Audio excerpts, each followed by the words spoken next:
There it is, that's what I'm talking about. Come on, let's get this thing. Get in there. Yeah. Man, oh man, let's go. Here we go. Let's get this thing. Easy money. That's what I'm talking about. Woo. It's on fire. Gotta hit that follow through. Come on now. Come on, let's get one more. Let's get one more. Burn. The NBA is calling me, but I gotta keep working. Gotta keep proving myself. It all starts with me. This is my story, and I ain't gonna let nobody write it but me. My career, my legacy, begins right here, right now.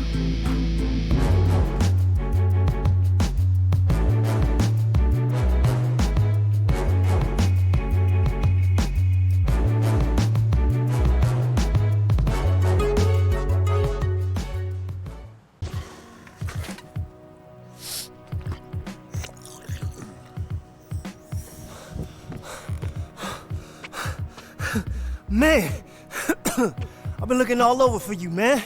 Should've known you'd be here. Yo, man, just putting in some work. What up, man? This is what's up. Bam!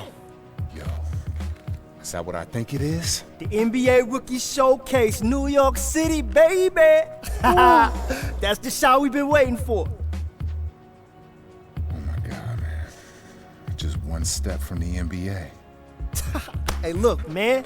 This is exactly the shot we needed, man. You bring it in the showcase, and you are guaranteed to go in the first round, man. Guaranteed. Yo, you know I'm gonna be ready, man. That's why I've been out here for the past 2 hours putting in this work. Yo, man, this is what I've been fighting my whole life for. Hey, man, you earned it. You deserve it, man.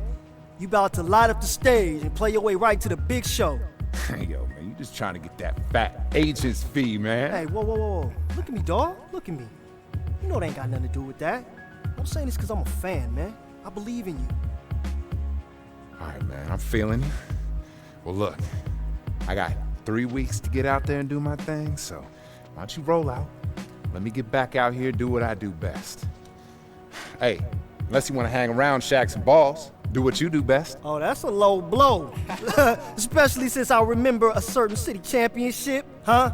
Well, yours truly saved the day when you went out with foul trouble. Yo, man, that was the 6th grade, man. I'm a hero. All right, man, I'm gonna give you that one. All right, man, yo, I'll catch up with you later, all right? I got some calls to make, including planning our trip to NYC, all right? Hey, don't burn yourself out now. We need you fresh. Ain't happening, man. I was born for this, man. I'm ready.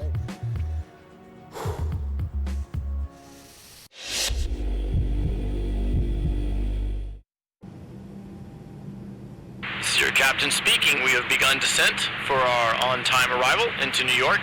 Please prepare for landing and enjoy your stay.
your captain speaking. We have begun descent for our on-time arrival into New York.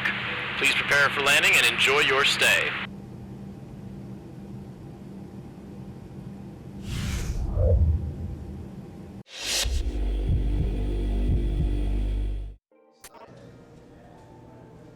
Hey, how you doing?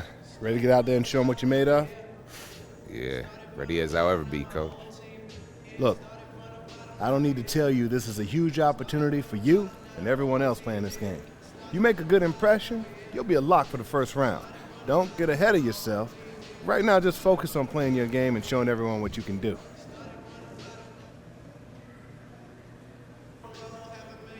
Oh, I will, Coach. This is what I was born to do. Time to let the world know. All right, listen. Before we get out there, I want to talk to you one more time about Jackson Ellis. You'll be matched up against him for most of the game. It's inevitable the scouts will be trying to see who'll make the better pro. I can tell you firsthand, he's not a player you want to take lightly. You up for the challenge? Yeah, I know it's not gonna be easy. I got some respect for Ellis in his game. Yeah, I'm gonna do my best to shut him down, though. It's gonna be quite the battle. Sounds like your agent has you well prepared to deal with life in the spotlight. Either that, or you're one of the most well-adjusted kids I've ever dealt with over these years. Just be ready for Ellis, okay? And we got a game to play. See you out on the court.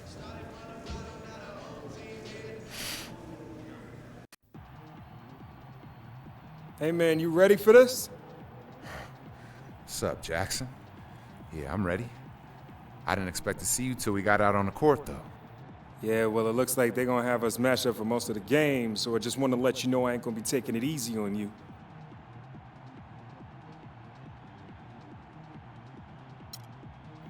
Whatever, man. Ain't nothing stopping me tonight. This is my shot. Ain't nobody gonna hold me back, especially not you. Yeah, don't worry though, dude. I'm gonna make sure you show up in the highlights. Really think you could ball with me, huh? Yeah. The whole world's gonna be watching. Oh, really? When I blow by you. Really? Over and over. Guess what? And over Guess again. what? I guess I'm gonna have to make it my personal mission to get all those scouts to see how I destroy Hey, whoa, you. whoa, whoa, chill, man. We not doing this right now. Hey, Jack, man, I think they're ready for you. Hey, I see you out there, chump. we're just trying to get in your head. Don't let him. Hey, you gotta focus on the game. We'll be seeing plenty more of him in the future.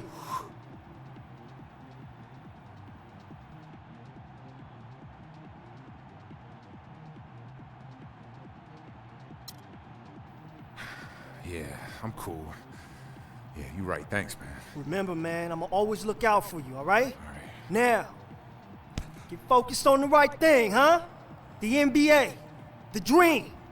Right now, you take it, and don't let nobody stand in your way. You right, dog. Thanks, bro. Here we go, baby. All right, man, you got this, boy. Woo! Hey, you take it.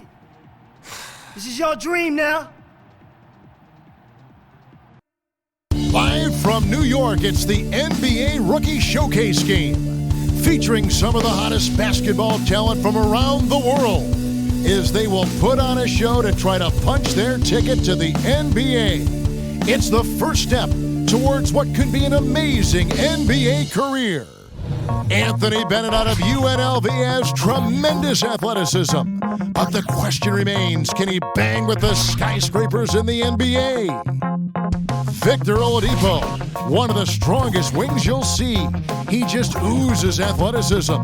The former Hoosier can finish inside and lock down anyone with this defensive skill set.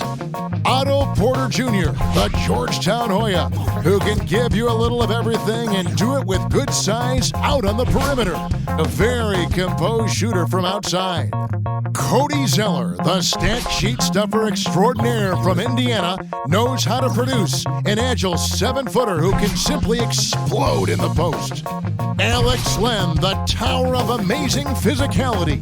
He has the potential to be an instant impact player down low, right out of the gates. The NBA All-Stars of tomorrow are up next, live from New York.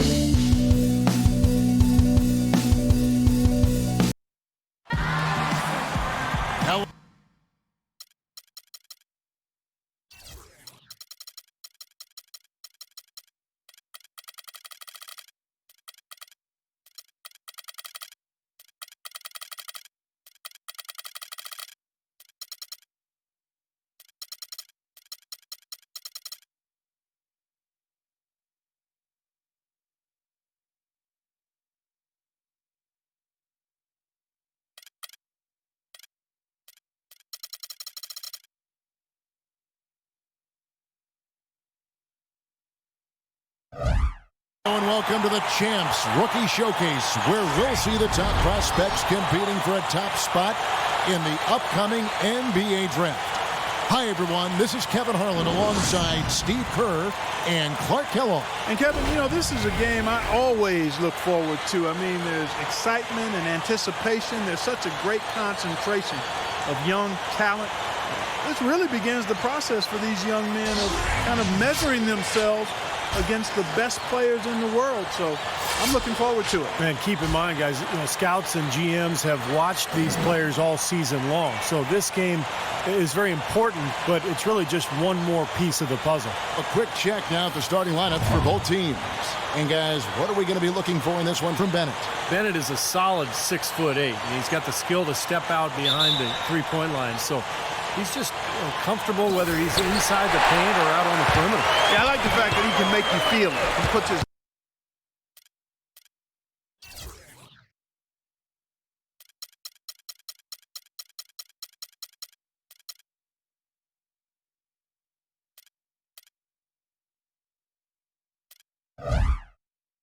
body on you. He's got an NBA body. There's no question about that.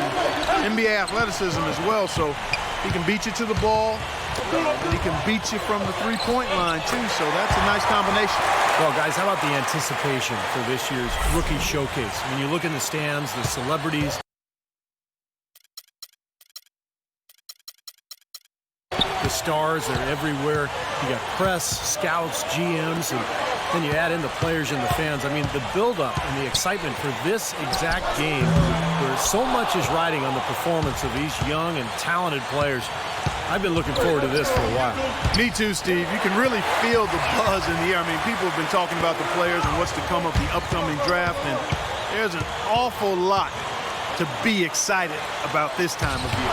And, you know, when you look back to last year, guys, we got to see Anthony Davis, Damian Lillard, Bradley Beal. And you're talking about some elite talent that entered the NBA for the 2012-13 season in last year's showcase. You're talking about guys that really entered the league with a bang. I mean, you got to add in Jared Sullinger to the list because he was productive, but also he and I share the same college matriculation, the Ohio State University. And what a great rookie year we saw from Dion Waiters. And playing in front of all these scouts, there's some pressure to that. For most of these players, they're accustomed to the spotlight. I mean, they've been doing this for much of their young lives. Now here's Carter Williams, and Muhammad kicks to Bennett. This is to Muhammad, to the left wing, 6 to shoot. Bennett with it.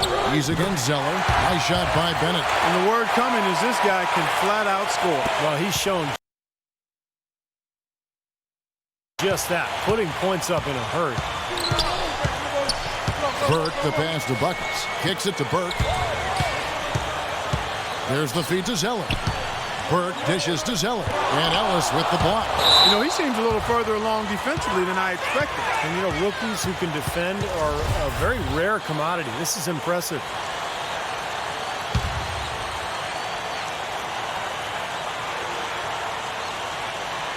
The first quarter of action, 2 minutes in. Here's Buckets. First trip to the free throw line for him in this one. No good on the free throw.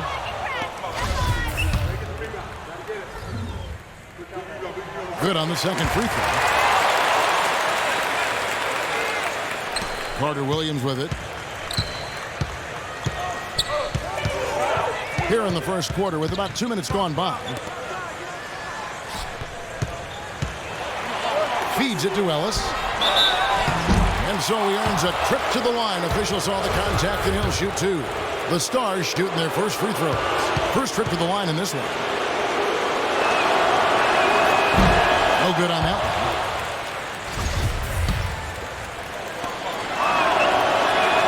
And he sinks the second. Now the Elites with it. Trailing by 2. Bobbled by Carter Williams. Here's Buckets. Connects on the open J. Buckets got 5 points so far. And he was a bit of a shock to those in the know when he was invited, Clark, to this game. And that means that somebody saw something in him along the way and believes enough in his ability that they wanted to see him compete against the best. Now he just has to show that he belongs. How in the world did they let him get that wide open? Burke kicks to Oladipo. Here's Porter. The offensive rebound. Zeller. Here's buckets. Persistence pays off as they finally hit a shot. 7 points in the game. You know, that putback's about as easy as it's going to get. You have to put a body on someone down there. Well, no box out. That's the result you get right there. Here's Carter Williams. Here's Ellis. Uses the glass to finish the layup. They're off and running. Good start here. They've knocked down 4 of their first 5. And we're approaching about 3.5 minutes played in the first quarter. Now, here's Burke. He's covered by Carter Williams. Burke, the pass to Oladipo. Drops in the tray. Well, we knew coming in that he's a good playmaker. And showing as much out here. Really setting the table nicely. Bennett setting the pick for Carter Williams. Pass to Ellis. The baseline J. And good on the basket. Hook it. Ellis has got 5 points so far. Very clever passing. That was just beautifully done. Michael Carter Williams, a 6'6" point guard out of Syracuse. Very athletic. Able to get into the lane and finish inside. Just has to improve his jump shot. That was his shortcoming at the collegiate level. He feeds it to Bennett. Carter Williams off the pick from Ellis. And the pass to Bennett. And he didn't get quite enough under that one. Oh, that's a frustrating one there. Easy look at the hoop. And back to Carter Williams, a sophomore last season at Syracuse, but he's actually 2 years older than most in his class. He'll be 22 Clark by the time the NBA season starts. And you know, that's something the GMs will definitely take into account. It's not just how good of a player you were in college, but also how good were you for your age. I think sometimes GMs get a little too carried away with that. Can a guy play? Age shouldn't be a factor. Noel's checked in for Zeller. Bennett with it. Now guarded by Noel. To the key. Shot is no good. Now the Elites take it the other way. Here's Burke. He's been patient so far. Nothing yet on the scoreboard. And out of bounds as the Stars gain possession. Boy, that's embarrassing, guys. He's going to have a hard time living that one down later when they watch it on tape. Plumlee, he's checked in for the Stars. Collin comes in for Carter Williams. Ellis, that's good. And he's certainly impressed with his play thus far. Yeah, a chance here to make an impression with so many eyes on you, and he's risen to the occasion. Burke kicks to Oladipo. Here's Porter. Rebounded by McCollum. The Stars with the lead. Ellis outside. They double team Ellis.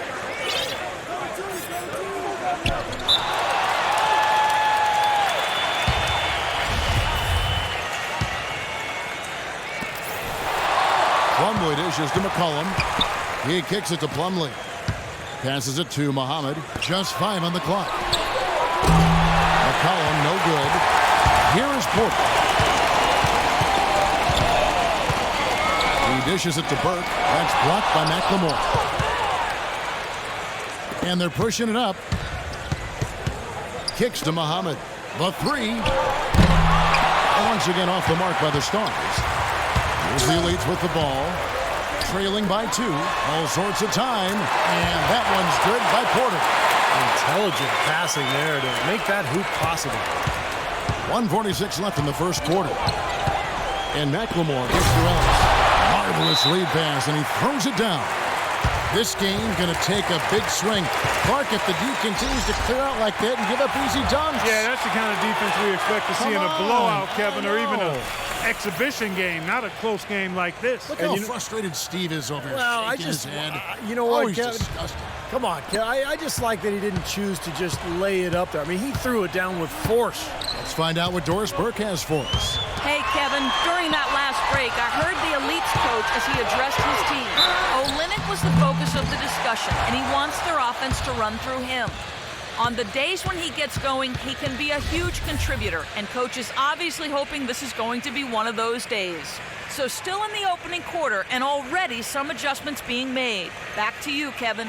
Thanks, Doris.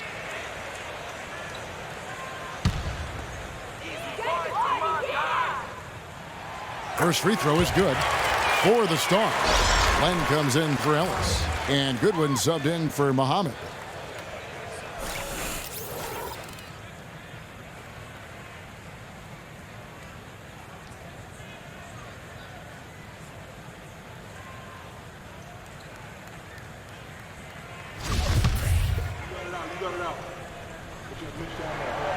No good on the second, so he hits 1 of 2.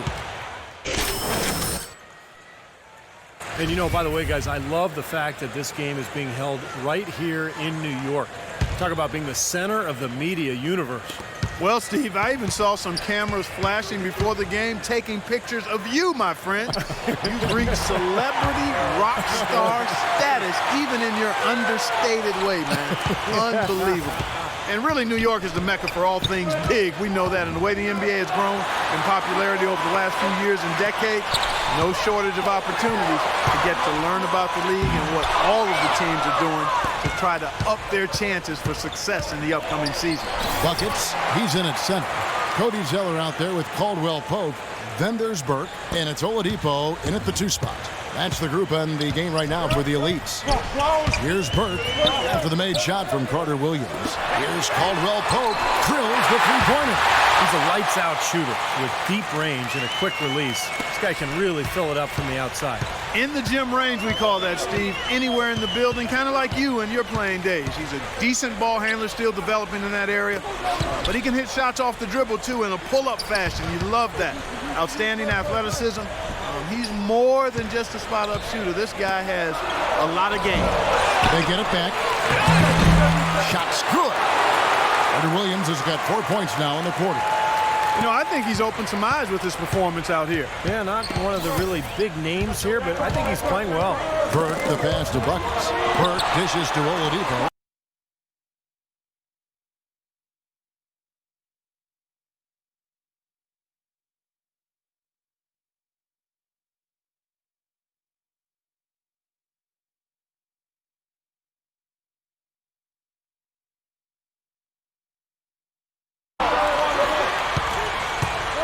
Pass to Caldwell Pope. Here's Buckets, and he was fouled on the way up. 2 free throws now for him. And the offense just getting right to the rim, but at least they saved the layup with the foul. That's old school basketball rules. I mean, at the end of the day, no easy layup. Earn it from the line. Ellis is checked in for Len. That one misses. And the Stars leading by 5. Anthony Bennett, a freshman power forward out of UNLV. He wasn't expected to play here at the Rookie Showcase after undergoing left shoulder surgery, but I guess his rehab is ahead of schedule. This is exactly what you'd expect from a player of his caliber. No, he's putting these scouts on notice. I mean, he's for real. There's no question about that. And Oladipo kicks to Burke.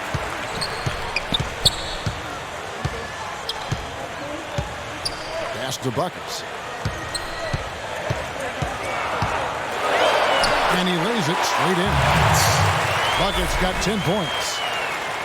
Clark back to Bennett, another top prospect out of Canada. He grew up in Toronto. Well, I tell you, Canada has actually produced some outstanding players here recently. Tristan Thompson, Andrew Nicholson, Kelly Olynyk, all young Canadian players, not to mention the likely #1 pick next year. And when you talk about upside, Bennett is the guy who has that.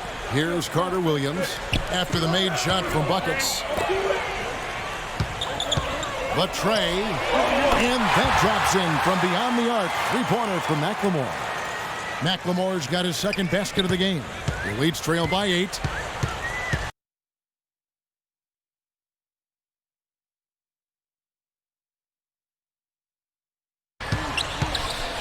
Burke kicks to Franklin. The dish to Burke. The feed now to Oladipo. And the whistle blows. It's going to be on Ben McLemore. That is his first foul of the game.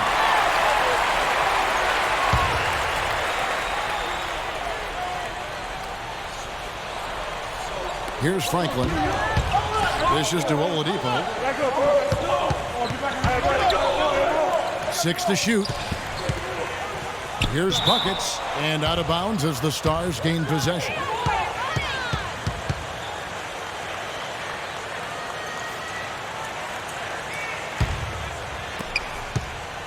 And the Stars leading by 8.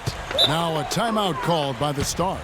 And, you know, when you talk about this showcase game, the question is always, how much should GMs weigh this single game versus a player's entire body of work? And I've sat in that chair, Clark, and I think the entire body of work is important. You can't, as a scout or GM, you can't let one game really determine your opinion of a player.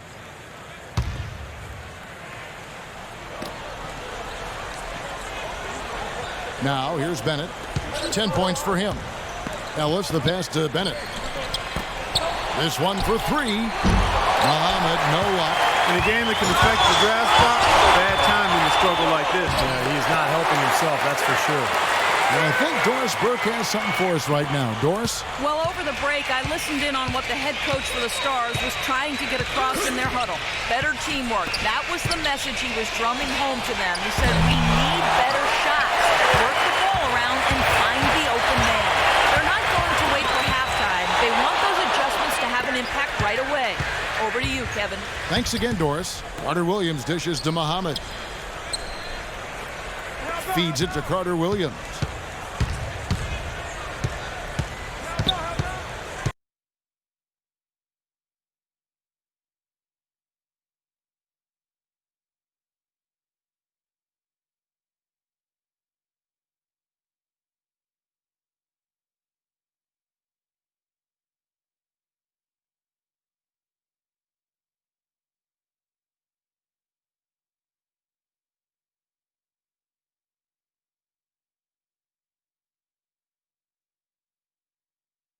Now the pass to McLemore.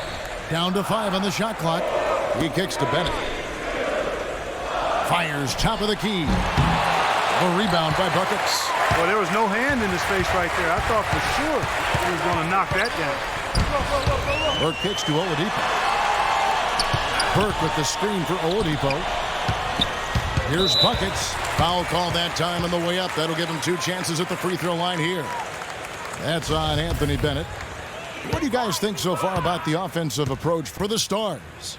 Well, they've come out of that locker room with the hot hand. Those jumpers have been falling for them.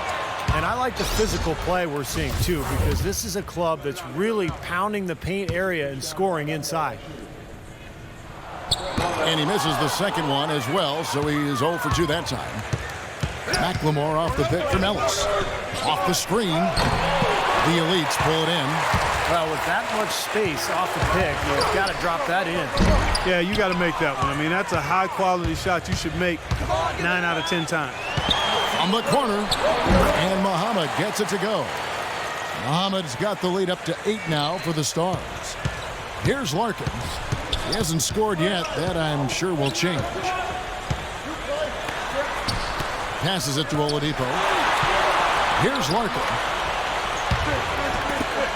Tries it from the top of the key. Oladipo, good. That was an outstanding pick that gave him the room to bury the jump shot.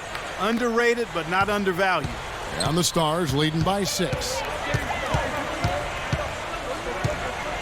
Now McLemore. He's got 6. McCollum, no good. Well, the shot was there for him, and he had to take it. I don't care if he didn't convert. He's got to take that every time. Noel throws it down. Well, great job of attacking on the break. Yeah, it sure was. He made a beeline for the bucket as soon as they got the ball. Right away, straight to the rim. Now here's McLemore. He feeds it to McCollum. Plumlee sets the pick for McCollum. He dishes it to Plumlee. Kicks it to McLemore. Tries to keep it alive. Plumlee, the pass to McCollum. Unloads. And good. As it just snugs right down through the net. In the first, he had trouble hitting with any consistency. But here in the second, he's turned it around. Here's Larkin. Soft touch off the glass. Well, they really started to come on here in the second. Playing much better here, guys. And it looks like they're starting to make up some ground. We'll see if that can continue. Now here's McCollum. Here's Ellis. The Elites pull it in. Porter's got his 3rd rebound on the night. Well, if this game comes down to the rebounding battle, they'll be the ones coming out on top. Yeah, they've been really strong in the paint, battling the glass. You know, he just hasn't looked right to me. A bit out of sorts, if you will. Something's off with his mechanics, and at least as I look at it. Leafs trail by 6. Here's Larkin. Pass to Buckets. Got it. Good job in the low post. Buckets got 5 points now in the quarter. We've got 13 seconds left to play here in the half. McCollum kicks the right. Here's Plumlee. Nice work on the boards. Paying off with the basket. That's some tenacity inside, battling for the second chance points. Here's Larkin. No luck. And that does it for the first half of play. Stars lead by 6. And we'll be back right after halftime to get the third quarter underway.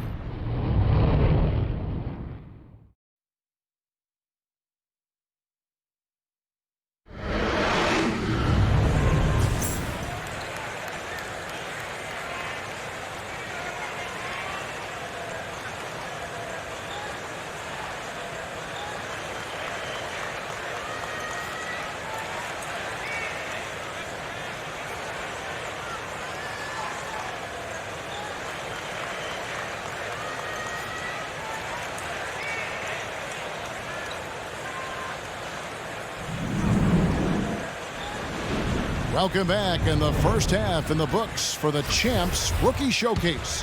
What a great event, and what a night for these young prospects still raring to go.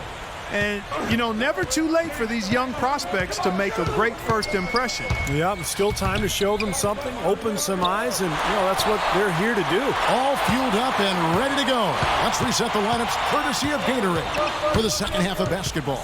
On the court for the Stars.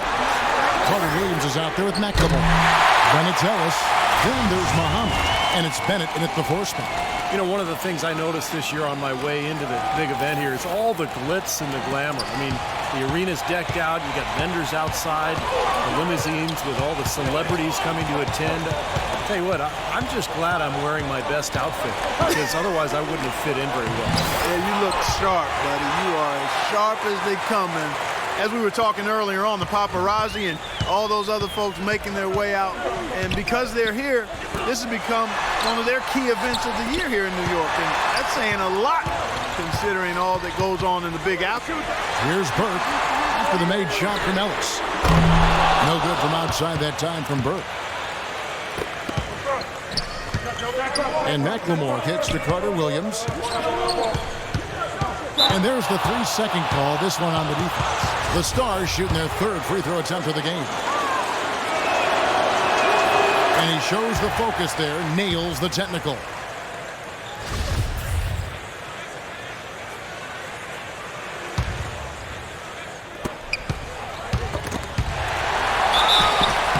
And he was fouled on the way up. 2 free throws now for him. Talk about being on his game. Look at the numbers for Bennett. 10 points and the 2 nice steals as well. You know, he's been so good at both ends of the floor, guys, but what's impressed me the most is his offensive performance. I don't know, Steve. I think the work he's done defensively has been pretty impressive, too. So he picks up just 1 from the line that time. The Leafs trail by 7. And we're just about a minute and a half into the third quarter of basketball. And out of bounds as the Stars gain possession.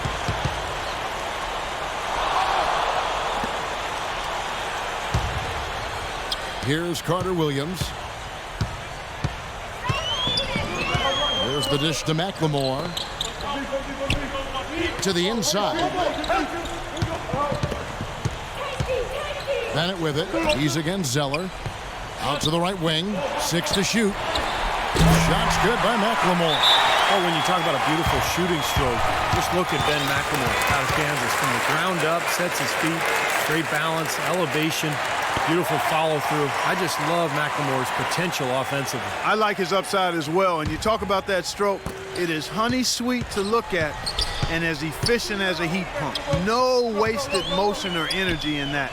And as he learns to play off screens and be a little more aggressive in attacking the basket, I think he's got a chance to maybe be an all-star player down the road. Doris Burke has an update for us. Doris? Hey, Kevin, during that last break, I heard the Elites coach as he addressed his team.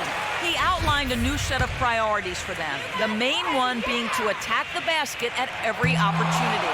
Coach was not wasting any time in altering their strategy here in the second half, and Kevin, he's going to have to hope those changes take effect quickly. Thank you, Doris. Kevin, it's obvious he's not a good free throw shooter. It's been borne out by what you've seen here. Carter Williams off the pick from Bennett. Now the feed to McLemore. Ellis in the post. 11 points in the game. Noah, excellent D there from Buckets. You know, and the work he's been doing on the backboard, that's something to see. And especially against this competition. I mean, he's showing he can bang down low.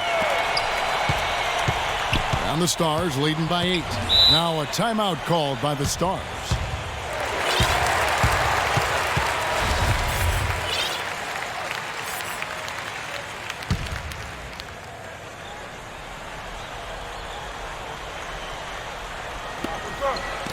Here's Carter Williams. Plays it up and banks it in. Carter Williams has got the lead back up to 10 now for the Stars. That's really told the story today, guys. I mean, throughout this game, they've been able to get the ball in tight and then finish. Yeah, Clark, they've been more active and more physical down low, and I think that's been the difference. Buckets. He's guarded by Ellis. No good from Buckets. Now here's Carter Williams. 10-point lead. This is their biggest. Here's Muhammad. Battles through traffic and lays it in. Muhammad's got 6 points. And now we can see them really working it inside. Taking advantage of the defense, really pounding it down low. And that goes out of bounds. And they retain possession.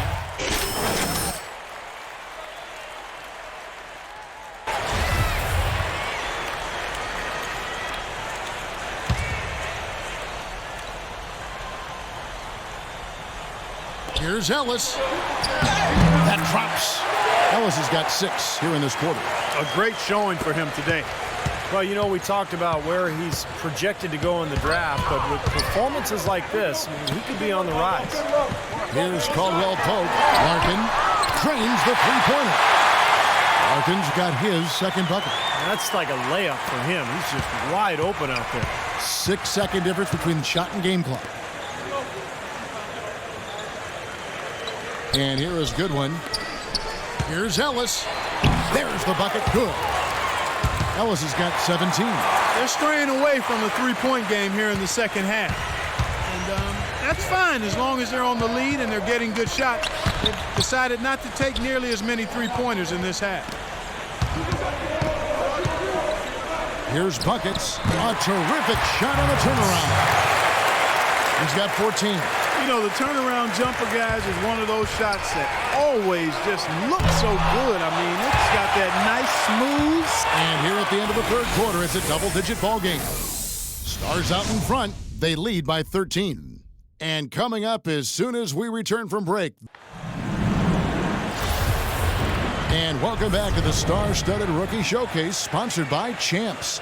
The top draft prospects showing what they can do as we prepare for the draft. That's what it's all about, Kevin. I mean, that's why we're here. And sometimes agents want to hold their players out of a game like this. Great to see the top prospects show up and compete. Buckets in at center. Caldwell Pope out there with Noel. Then there's Oladipo, and it's Burke in at the 1. That's the group on the game right now for the Elites. Yeah, the referee's all over that one. No doubt about it. Clearly a foul. Nothing to argue about there.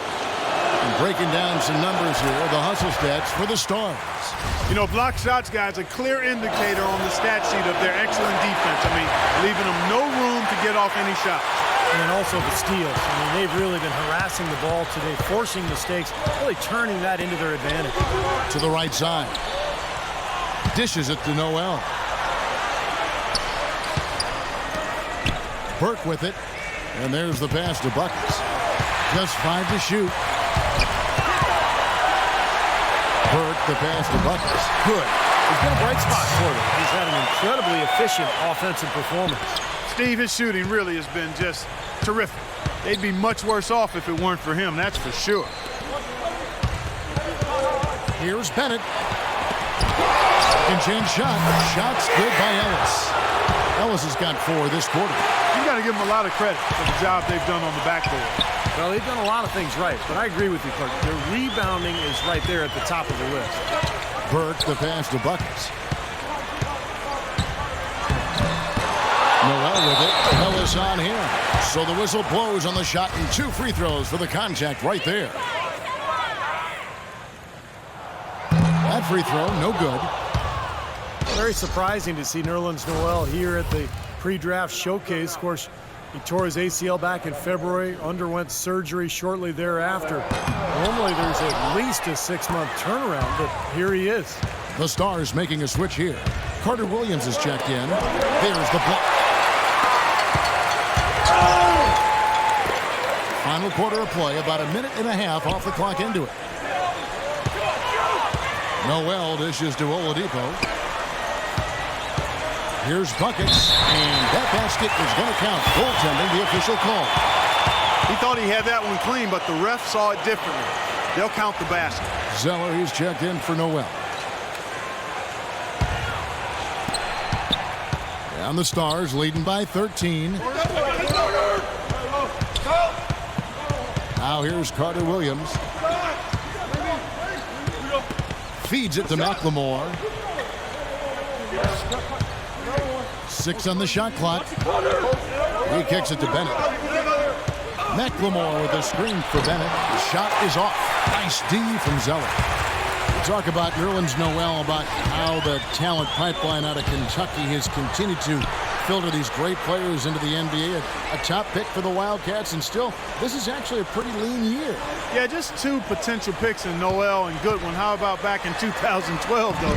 6 players drafted out of Kentucky. Back in 2010, 5 of them. And he just used his height that time down low. That's going to be pretty hard to defend against. Ellis kicks to Muhammad.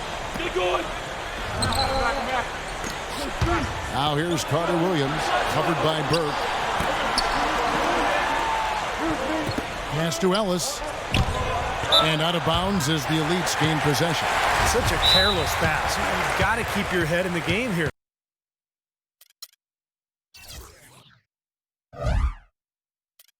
All right, let's go over to the sideline with Doris Burke. Hey, Kevin, during that last break, I heard the Elites coach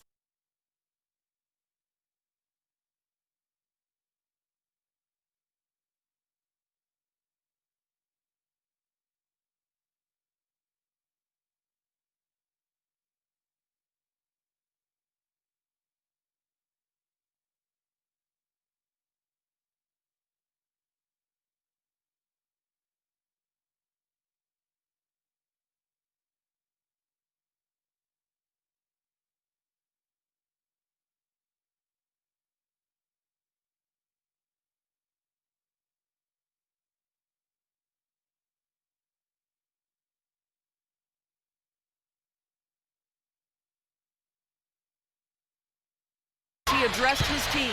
No surprise, really. The turnover situation was the focus. He told them, listen, we're giving it away, guys. We've got to protect the ball, play within ourselves, and get quality shots. Kevin? And as always, Doris, thank you. Some defensive breakdowns are starting to show up now. Their last 4 buckets allowed have come from very close range. And giving up these easy chances is going to do wonders for their confidence.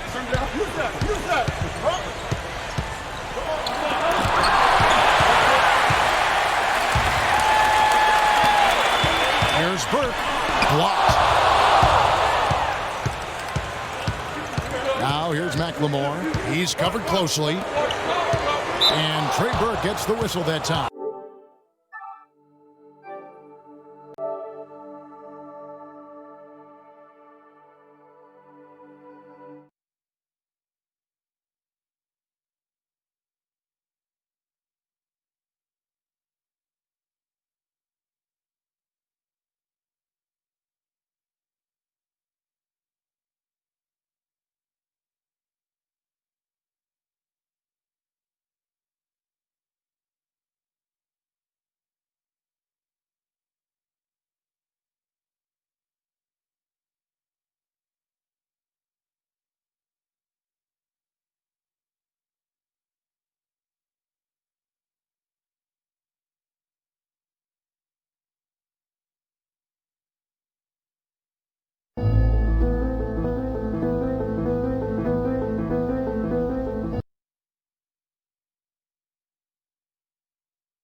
There it is. That's what I'm talking about. Come on, let's get this thing. Get in there. Yeah. Man, let's go. Here we go. Let's get this thing. Easy money. That's what I'm talking about. Woo. He's on fire. Gotta hit that follow through. Come on now. Come on, let's get one more. Let's get one more. Burn. The NBA is calling me, but I gotta keep working. Gotta keep proving myself. It all starts with me. This is my story, and I ain't gonna let nobody write it but me. My career, my legacy, begins right here, right now.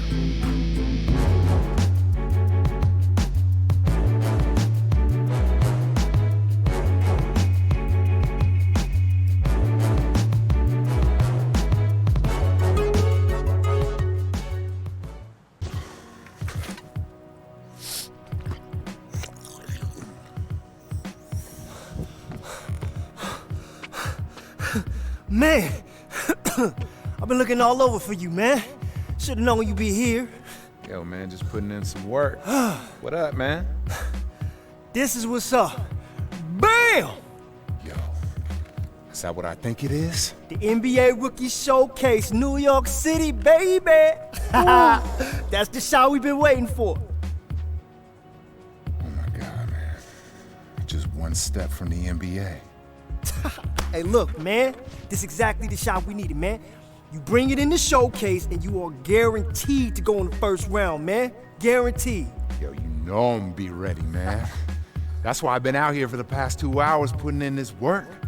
Yo, man, this is what I've been fighting my whole life for, Hey, man, you earned it. You deserve it, man. You about to light up the stage and play your way right to the big show. Yo, man, you just trying to get that fat agent's fee, man. Hey, whoa. Look at me, dawg. Look at me. You know it ain't got nothing to do with that. I'm saying this because I'm a fan, man. I believe in you. All right, man, I'm feeling you. Well, look, I got 3 weeks to get out there and do my thing, so why don't you roll out? Let me get back out here, do what I do best. Hey, unless you want to hang around, shack some balls, do what you do best. Oh, that's a low blow. Especially since I remember a certain city championship, huh? Well, yours truly saved the day when you went out with foul trouble. Yo, man, that was the 6th grade, man. I'm a hero. All right, man, I'm gonna give you that one. All right, man, yo. I'll catch up with you later, all right? I got some calls to make, including planning our trip to NYC. All right? Hey, don't burn yourself out now. We need you fresh. Ain't happening, man. I was born for this, man. I'm ready.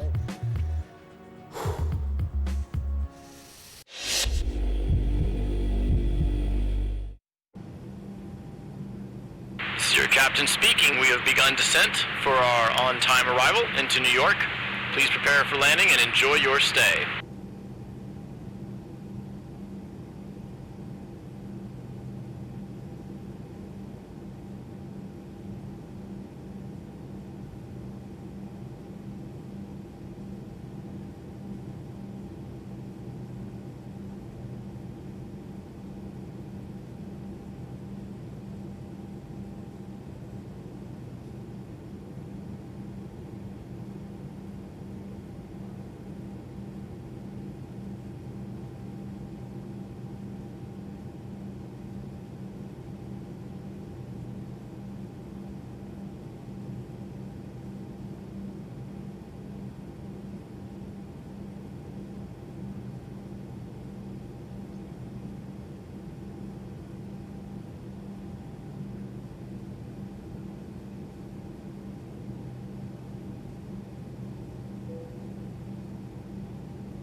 Hey, how you doing? Ready to get out there and show them what you're made of? Yeah, ready as I'll ever be, Coach. Look, I don't need to tell you this is a huge opportunity for you and everyone else playing this game. You make a good impression, you'll be a lock for the first round. Don't get ahead of yourself. Right now, just focus on playing your game and showing everyone what you can do.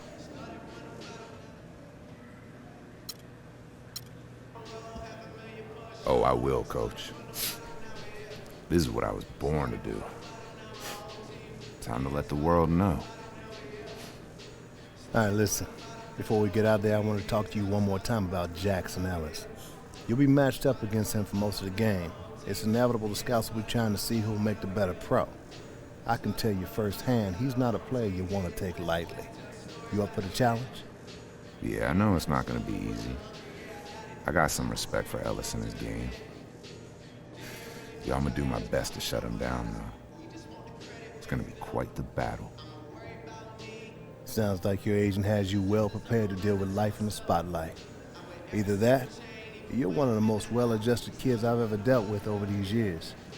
You just be ready for Ellis, okay? And we got a game to play. See you out on the court.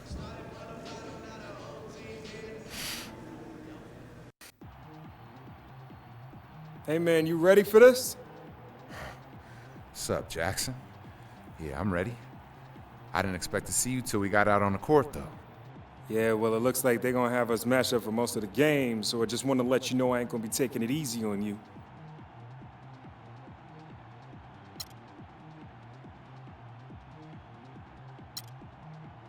Not expecting you to, man. This is a big night for both of us. Hey, man, I've seen enough of your game to know that me and you are going to be competing for the same teams. So we just got to go out there, do what we do best, and see how it all plays out. Feel me? All right, take it the easy way out then. You might not want to do that on the court, though, or I end up owning you out there. Hey, how's it going, Jack? I think they're ready for you out there. Oh, this is your agent. Good luck with that, bro. Oh, wait. Hold on. Don't let him get in your head. Hey, focus on the game. We'll be seeing plenty more of him in the future.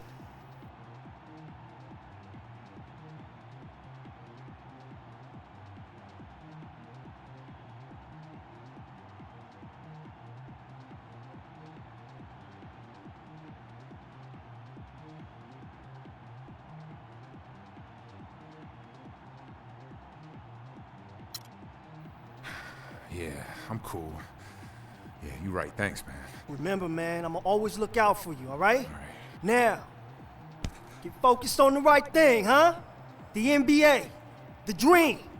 Right now, you take it, and don't let nobody stand in your way. You right, dog. Thanks, bro. Here we go, baby. All right, man, you got this, boy. Woo! Hey, you take it. This is your dream now.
Hello and welcome to the Champs Rookie Showcase, where we'll see the top prospects competing for a top spot in the upcoming NBA Draft. Hi, everyone. This is Kevin Harlan alongside Steve Kerr and Clark Kellogg. And Kevin, you know, this is a game I always look forward to. I mean, there's excitement and anticipation. There's such a great concentration of young talent.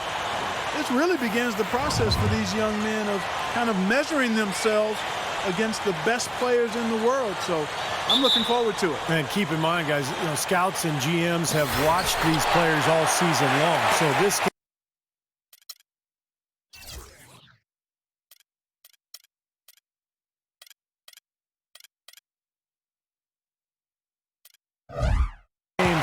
is very important, but it's really just one more piece of the puzzle. Our starting lineups, a look at the matchups here and who we'll see for our starting five for both teams. And guys, what are we going to be looking for in this one from Oladipo? He plays with a frenetic energy, a great rebounder and defender.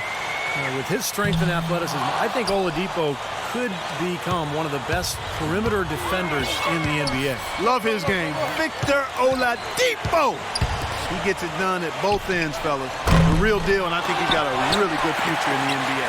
Well, guys, how about the anticipation for this year's rookie showcase? When you look in the stands, the celebrities, the stars are everywhere. You got press, scouts, GMs, and then you add in the players and the fans. I mean, the buildup and the excitement for this exact game, where so much is riding on the performance of these young and talented players. I've been looking forward to this for a while. Me too, Steve. You can really feel the buzz in the air. I mean, people have been talking about the players and what's to come of the upcoming draft, and there's an awful lot to be excited about this time of year. And, you know, when you look back to last year, guys, we got to see Anthony Davis, Damian Lillard, Bradley Beal. And you're talking about some elite talent that entered the NBA for the 2012-13 season in last year's showcase. You're talking about guys that really entered the league with a bang. I mean, you got to add in Jared Sullinger to the list because he was productive, but also he and I share the same college matriculation, the Ohio State University. And what a great rookie year we saw from Dion Waiters. Now here's Ellis. Here's Plumlee. Nice D from Zeller. You look around the gym, a lot of movers and shakers in attendance. Yeah, you sure are. And if you want to be seen by an NBA front office, this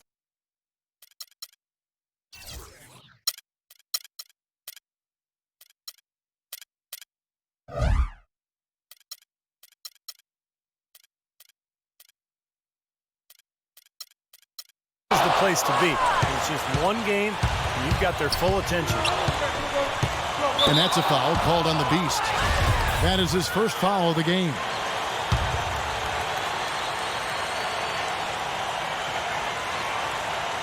First quarter of play with about a minute and a half gone. Here's Ellis. And the layup's good off the glass. Ellis has got his first 2 points. And, you know, when you talk about this showcase game, the question is always, how much should GMs weigh this single game versus the player's entire body of work? And I've sat in that chair, Clark, and I think the entire body of work is important. You can't, as a scout or GM, you can't let one game really determine your opinion of a player. Count that one. You know, you can see his talent for scoring. Yeah, that's the scouting report on him, and he's living up to it at this point. Pass to Porter. Makes no mistake on the open jump shot. Great interplay there between those two teammates. And here are the stars. Ellis, the pass to McLemore. And that's a foul called on the Beast.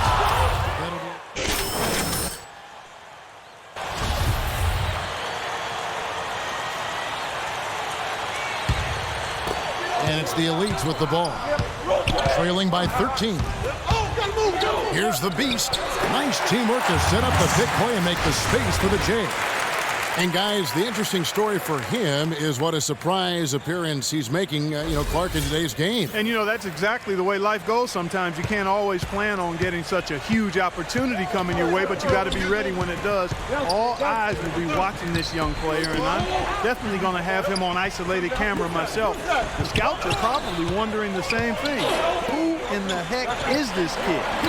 And the basket by McCollum. They've made one basket after another since getting this game started, and you wonder, is the blowout in store? Too early to say that and go there, Steve, but it has been pretty ugly so far. That was an outstanding pick that gave him the room to bury the jump shot. Underrated, but not undervalued. And as we conclude the first quarter, a one-sided game so far. Stars out in front. They're up by 11. And we'll be back shortly for the start of the second quarter.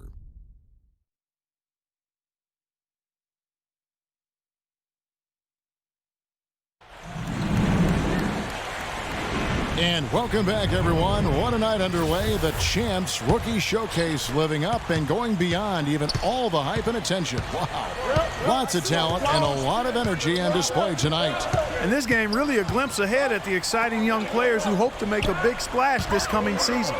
Well, they're off to a nice start here, Clark, showing the gifts and talents that have made them so coveted by NBA teams.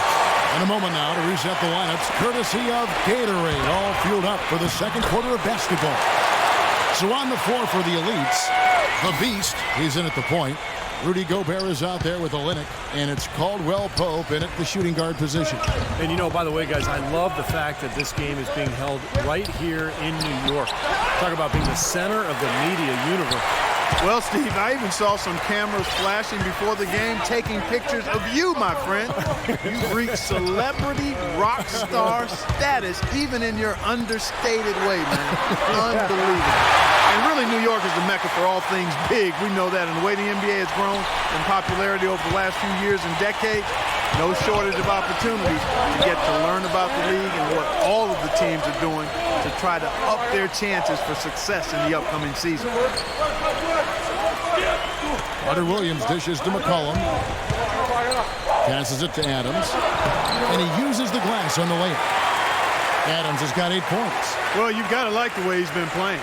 Well, that's right, Clark. Competing at both ends of the floor, and you know, he's showing the scouts what he can do. There's the screen. Franklin passes to the Beast. And that one's good. He's got 9. And one thing is for certain, he and Jackson Ellis know that they both can up their draft stock with a strong performance here tonight. Yeah, reports say that the two were exchanging words prior to tip. They're trying to psych each other out. I love it when you see two players with that much fire in their bellies coming into this league. You love that type of competitiveness. Just 5 to shoot. Releases. Goes back up, and the shot counts. He's fouled, and it's a chance for a three-point play. You know what? I've got to admit it. I mean, I've been pleasantly surprised with how well this kid's been playing. Well, not a guy penciled in among those top picks in the draft, but he's certainly been right at the top of his form in this game. And it's a completely new group for the Elites.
The free throw off from Adams.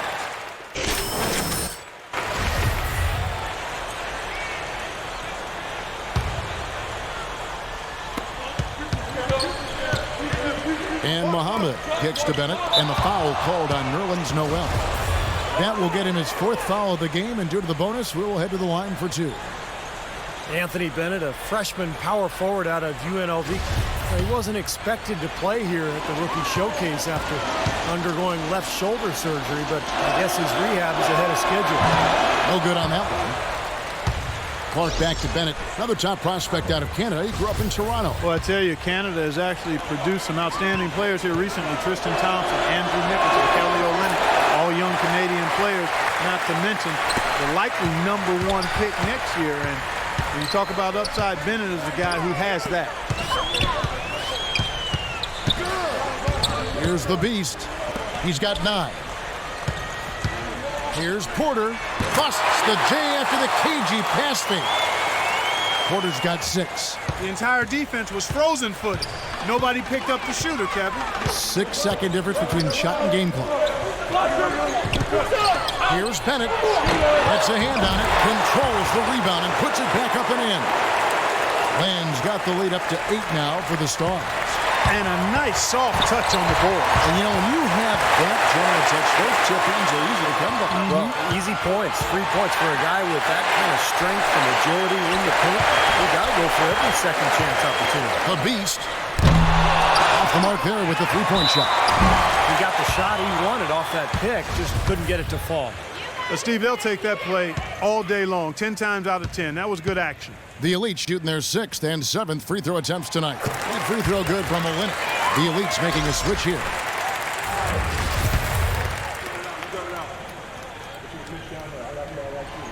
No good on the second free throw. And that concludes the first half.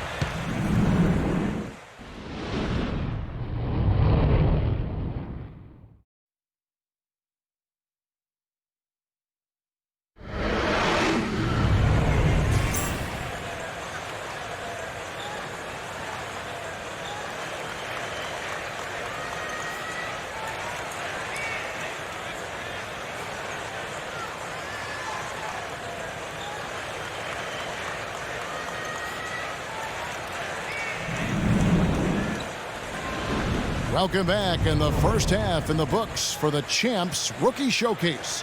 What a great event, and what a night for these young prospects still raring to go. Well, an exciting first half of basketball now in the books. Yeah, they're really putting on a show and rising to the occasion so far. You know, one of the things I noticed this year on my way into the big event here is all the glitz and the glamour. I mean, the arena's decked out, you got vendors outside, the limousines with all the celebrities coming to attend. Tell you what, I'm just glad I'm wearing my best outfit because otherwise I wouldn't have fit in very well. Yeah, you look sharp, buddy. You are as sharp as they come. And as we were talking earlier on, the paparazzi and all those other folks making their way out. And because they're here, this has become one of their key events of the year here in New York. And that's saying a lot considering all that goes on in the Big Apple. On the court right now for the Stars. Ellis is out there with McLemore. Then there's Muhammad. And there's Bennett. And it's Land in at the 5 spot. Well, we knew coming in that he's a good playmaker. And showing as much out here, really setting the table nicely. Pass to Porter. Now here's Olynyk. He's guarded by Bennett. Olynyk dishes to Porter. And it's going to be 2 free throws. Drew contact on the shot. I love the well-rounded skill set for Otto Porter. He's a small forward, but he can really do it all. He can pass, handle, shoot, and I think he's got a lot of potential defensively to get better. Well, you know what, Steve? I said it when he was at Georgetown. Otto would be drafted in the lotto, and he's nice. 7'1" wingspan, as you said.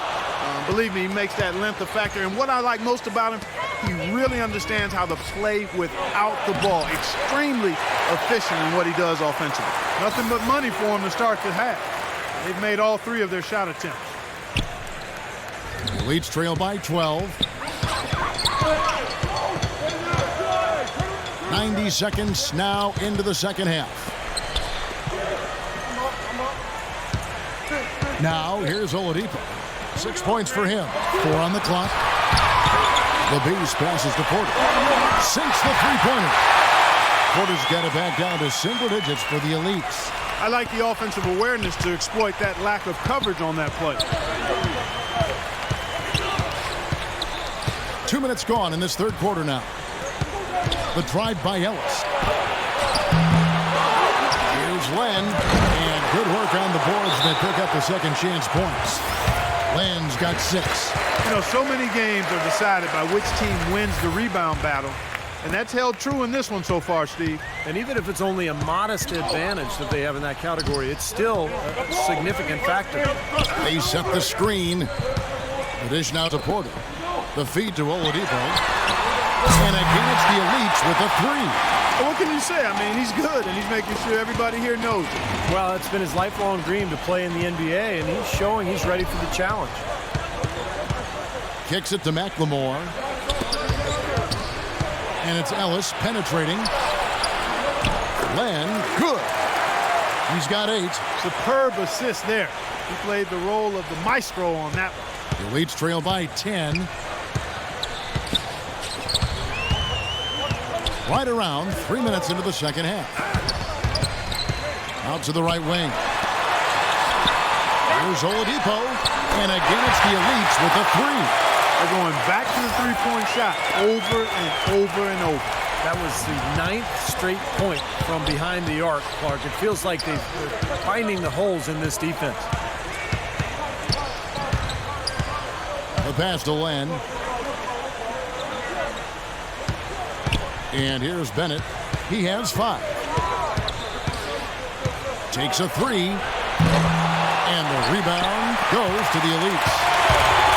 Zeller's got 8 rebounds in this game. There's the pick. Here's the beast. Dishes it to Oladipo. No good on the 3. You know, and the work he's been doing on the backboard, that's something to see. And especially against this competition. I mean, he's showing he can bang down low. Well, the shot was there for him, and he had to take it. I don't care if he didn't convert. He's got to take that every time. The shot's good from the beast. Well, you look across at the other roster, and there's a player he's going to be going up against who plays a lot like him, and that, of course, Kevin, is Jackson Ellis. I love it, Steve. You're right. And for teams that are looking at filling their position, this is exactly what they want. A chance to get to see both of them go toe-to-toe, head-to-head, and play with chips on the line. And you could see some shifting in draft boards after this one. Nice shot by Bennett. Very surprising to see Nerlens Noel here at the pre-draft showcase. Of course, tore his ACL back in February, underwent surgery shortly thereafter. Normally there's at least a 6-month turnaround, but here he is. There's McLemore. That one a little long. The Elites trail by 7. Now Porter. 10 points for him. Oladipo. Nailed from three-point land.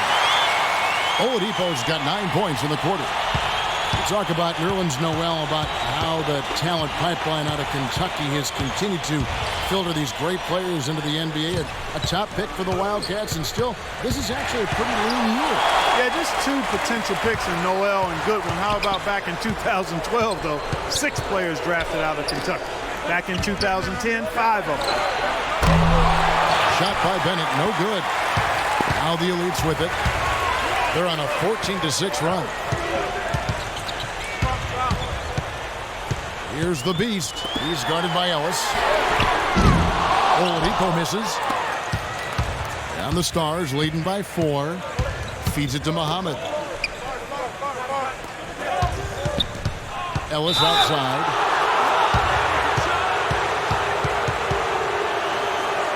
So for the Stars, Goodwin comes in for Muhammad, and McCollum subbed in for McLemore.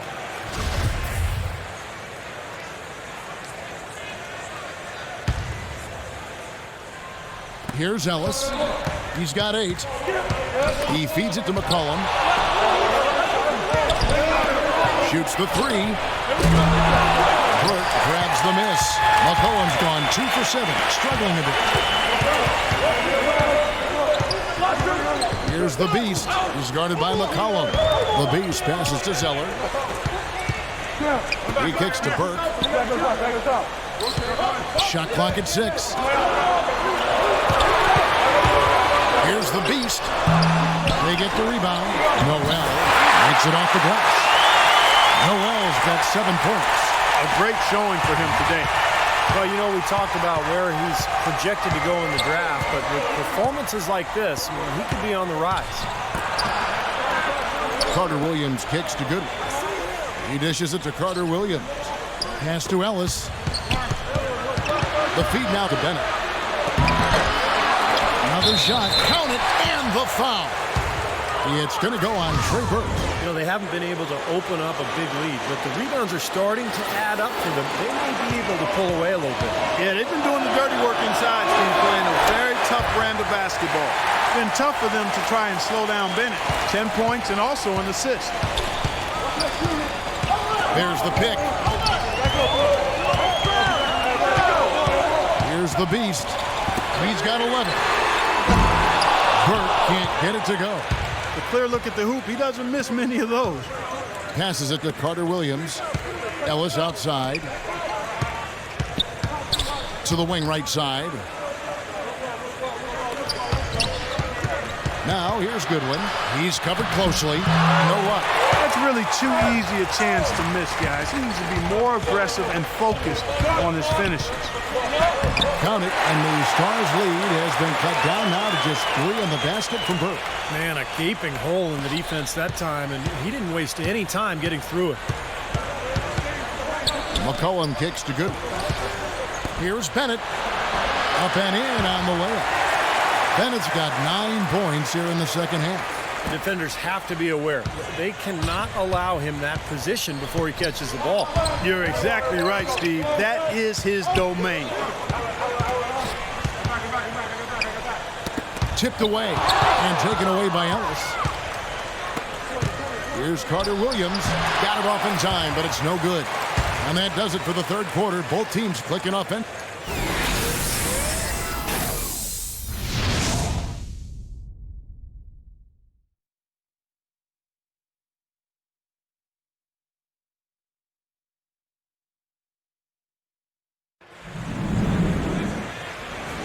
And welcome back to the Star-Studded Rookie Showcase, sponsored by Champs.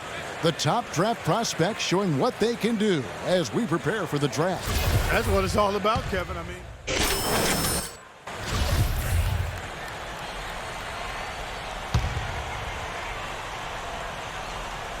the Elites trailing. The Beast in at point guard.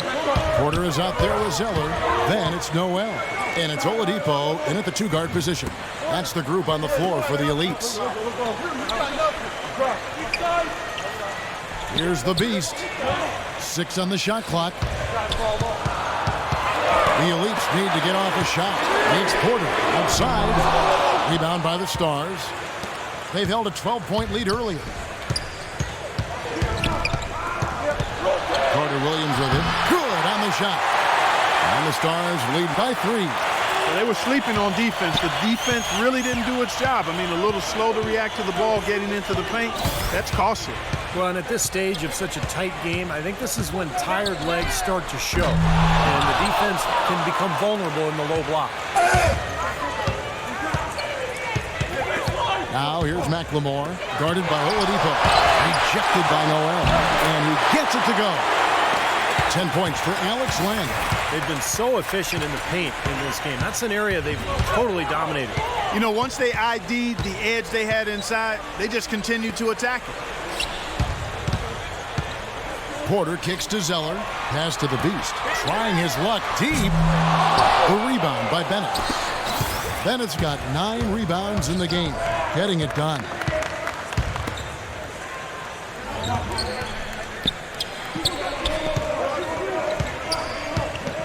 Now the dish to McLemore.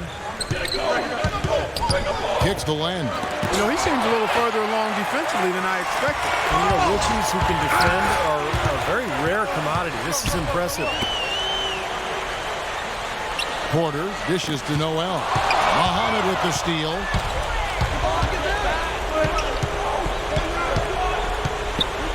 And there's the pass to Carter Williams. Right through the D for the layup. And a moment here to take a look at some hustle stats for the Stars. Boy, their hounding, harassing effort at the defensive end, very impressive. And they forced quite a few turnovers as a result. And they've really done a nice job on the glass, too. A lot of second chance points here tonight. You know, they'll want to generate more of those shots in tight, guys. And the Stars leading by 5.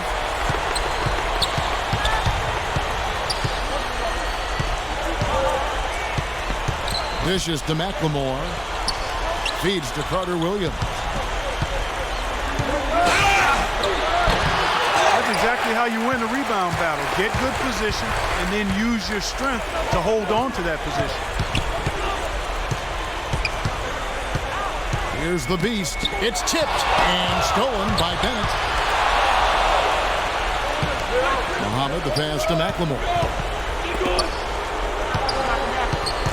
Carter Williams off the pick from Bennett.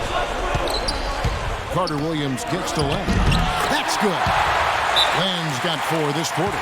They are not rotating nearly quickly enough on defense down low. Got to get quicker there. And even if it costs them some foul trouble, I mean, they need to start putting some bodies on bodies. Be physical. And let's get this update now from Doris Burke, who's across the way on the sideline.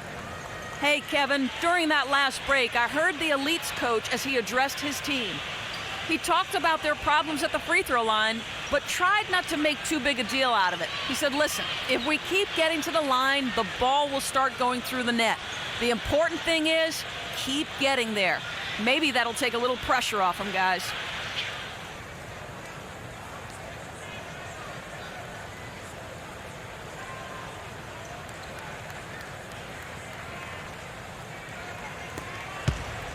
The Elites trail by 7. There's the feed to Porter.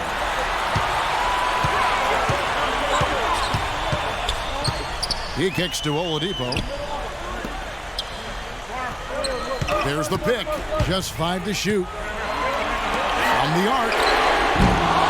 The Elites with another miss. Oh, they're now +5 in the rebound category, really controlling the glass. And rebounding is one of those non-glamour stats. I mean, it takes work and effort and tenacity and physicality. But when you look at the scoreboard, you can see the correlation. Great open look there. 12 points for Otto Porter Jr. You have to be impressed with some of the passes he's making out there. He's showing some great court vision. And that's a component of his game that maybe hasn't gotten enough attention. Ellis dishes to Muhammad. Back to Ellis. A 3-ball. But they recover it. Multiple possessions have been the story of the game, and even with the big lead, this team continues to be quicker to the ball. The Elites trail by 5. Here's the Beast to the middle. Stolen by Len. 1:15 left here in the 4th quarter. McLemore, the pass to Muhammad. To the right side. Clock at 6. And here's Ellis from beyond the arc. And that one's good. And the Stars lead by 8. And at the offensive end, he's done about as much as they could have hoped for today. Here's the Beast. He's guarded by Bennett. And there's the whistle. Fouled hard on the shot. He'll go to the line. It's on Jackson Ellis. A lot of action in this one for Porter. He has 12 points and 2 blocks. He's gotten after it on the boards for them as well as in the transition game. And one's really fed into the other. And Porter drops them both. Some good work of the line there to chip away at the lead. A few more productive trips, and things can really turn around in this game. Ellis with it. Now defended by the Beast. Ellis kicks to McLemore. Ellis outside to the left wing. Here's Muhammad. And it's off from 3-point range. And it's the Elites with the ball. 6-point game. There's a 4-second difference from the shot clock to the game clock. Here's Porter. Money! And now they trail by just 4.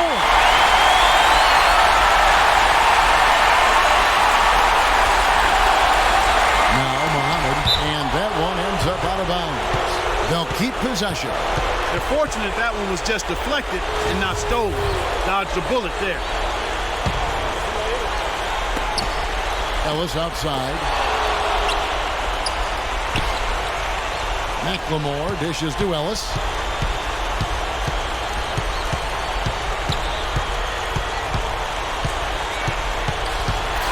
So a close game sees the Stars taking this one.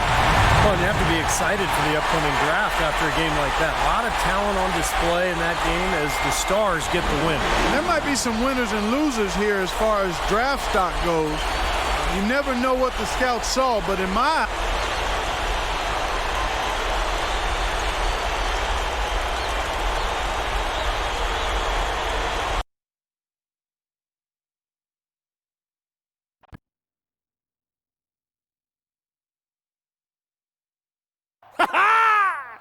Yeah, man. Yo, just want to let you know that was a good game, dog, even though I took care of business like I said I would. Yeah, you definitely came out to play tonight. Yeah, I think we both left it out on the court, though. Hopefully the scouts noticed. Dude, I came to put on a show. And that's exactly what happened. Whole world got to see what J.E. can do, baby. Too bad it came at your expense, though. Yo, man, I ain't worried about it. I held my own out there. Look, the scouts focus on more than just this one game. Hey, at least we know I got you beat in the intangibles department, bro. Whatever, dog. Whatever helps you sleep at night. You know what I'm saying? Because check it out. Yeah? I'm about to take the NBA by storm, kid. Mm-hmm. At least you could tell your grandkids that you were the stepping stone on my way to greatness. Oh, looks like the little man's here. I'll leave you to it. God, him again, man. Seems like this a situation ain't going away anytime soon. Yeah, don't sweat that dude, man. Look, like you always tell me, right now, it's got to focus on my career. Wow, finally some wisdom is starting to stick. You know what I'm saying, baby? Hey, look, man, I've been trying to get info from, the scouts that were here today, right? Look, man, tonight could have went better, but seems like they're going to evaluate more than just this game, all right? Including those intangibles, all right? So even though Ellis might still be ahead of you on most of their boards, you still got a pretty good shot of being a first-round pick in the NBA. Woo! That's what I'm talking about, baby. Look, man, I'm just glad to have this game behind me. All this pressure building up to it. Look, man, I'm ready to move on to the next phase. You know what I'm talking about? And speaking of that, we got plenty to do to get ready for this NBA draft, all right? Yeah. So go get dressed, man. All right, we'll talk later. Let's do this, baby. All Boy! Right. Before we get started on this pre-draft interview tour, all right, we got a few things to go over. First, the NBA sent over this personality test for you to fill out so they can get an idea of how you think, what kind of person you are. A test, man? Come on, really? All right. All right, man. Before that, though, let's talk about expectations. How you expect your NBA career to unfold. All right, we got to make sure we always on the same page when it comes to goals and expectations. Okay. All right, let's start with the where. If you had your choice to play for any NBA team, who would it be?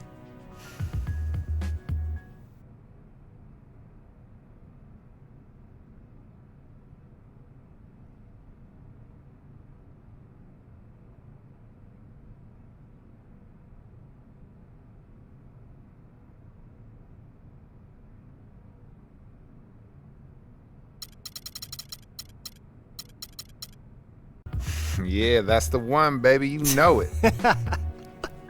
Yeah, man, I figured you might say that, but as your agent, I can't be assuming stuff.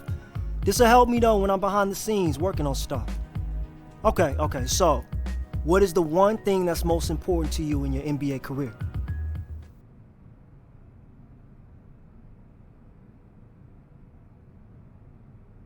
Yeah, man, what's up? We done? Yeah, man, we're done. I lined up a few interviews with some teams that were really showing interest in you, all right? But before they talk to you in person, they want to get a feel of what your personality's like, so that's what that personality test is for. All right, so let's take care of that, and then we can head out. Let's do it. All right.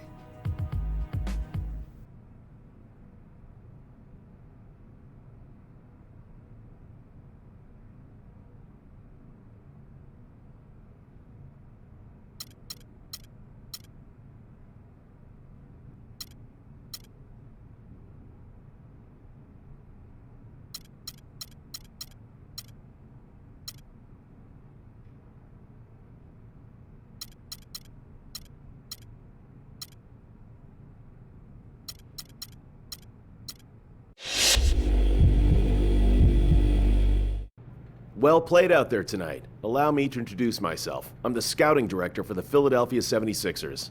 We're looking for someone with the 11th pick who can help our franchise take the next step. I think you might be that guy. I'd just like to ask you a couple questions to make sure. Here we go. It takes a strong will to play here in Philadelphia. If you give your heart and soul to the team, the fans will support you completely with their adoration.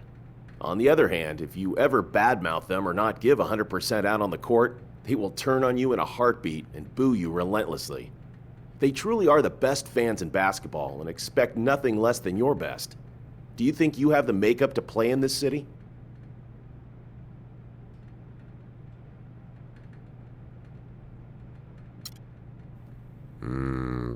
Philly really isn't the place for me, man. I don't want to feel like I'm constantly being judged by every on-court and off-court action that I make. I'm a private person, and that life, it's just not for me, man. Well, that didn't go quite as I expected. We'll see you at the draft. Hey, how's it going? Good game tonight. I'm the scouting director for the Bucks. We currently have the 15th pick in the draft and are narrowing down our list of draft targets. If you wouldn't mind, I'd like to ask you a couple questions. As you know, we already have Brandon Knight in our backcourt, but we're really interested in finding a point guard with your skills that would allow him to play off the ball more at the 2. How do you see that relationship working? It wouldn't. It sounds like a nightmare just trying to figure out who will bring the ball up on any given play. Look, a point guard is always a point guard. So even if he's playing the 2, he'd still want the ball. And that's a deal breaker for me. I appreciate your honesty answering my questions. Best of luck to you in the draft. Man, you ready to talk seriously for a few minutes?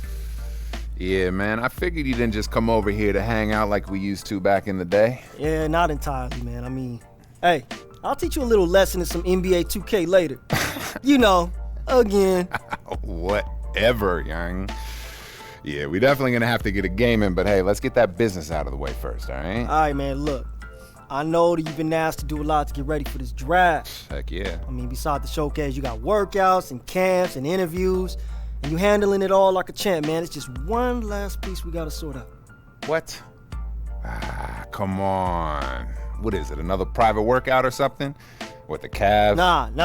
We done with workouts, Rockets, man. It's maybe? nothing like that. Hey, look.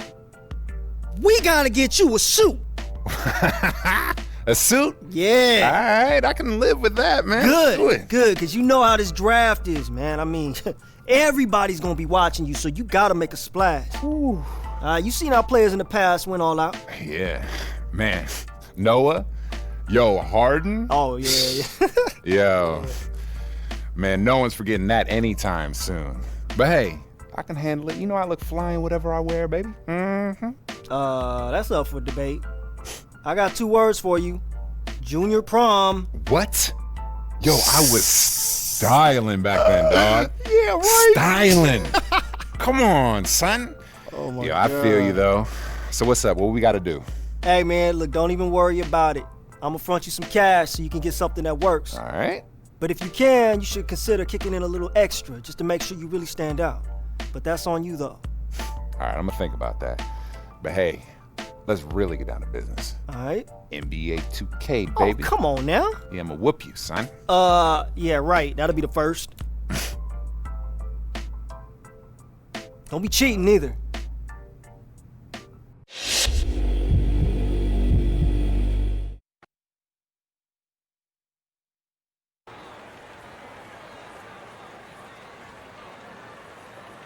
You all right, man?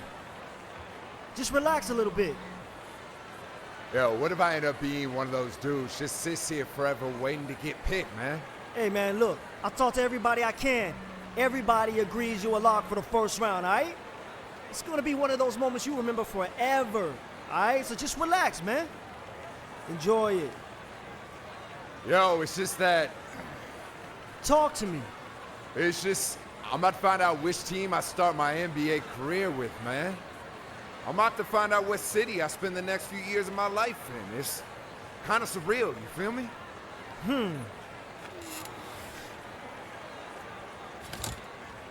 Look, man. It's all a part of the ride, all right? Just relax. Hey, here come the commissioner now, getting ready to get things started. Good evening and welcome to the 2013 NBA Draft. For 60 of the world's most talented and dedicated young players, tonight marks the culmination of years of hard work as their dream of playing in the NBA moves closer to reality. To all of the fans watching around the world and to those here with us tonight, thank you for joining us. And now to the task at hand. With the first pick in the 2013 NBA Draft, the Cleveland Cavaliers select Anthony Bennett from Toronto, Canada, and the University of Nevada, Las Vegas. With the second pick in the 2013 NBA Draft, the Orlando Magic select Victor Oladipo of Indiana University.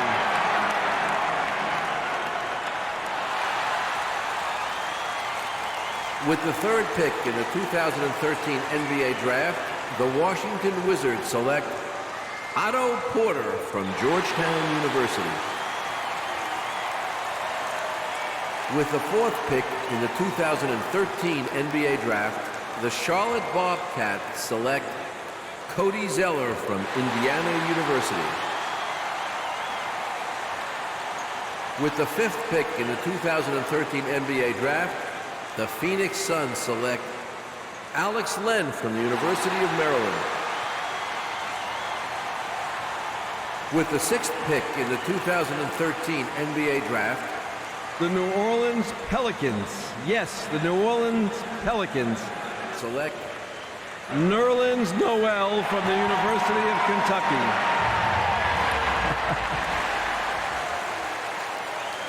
With the seventh pick in the 2013 NBA Draft, the Sacramento Kings select Ben McLemore from the University of Kansas. With the eighth pick in the 2013 NBA Draft, the Detroit Pistons select Kentavious Caldwell-Pope from the University of Georgia.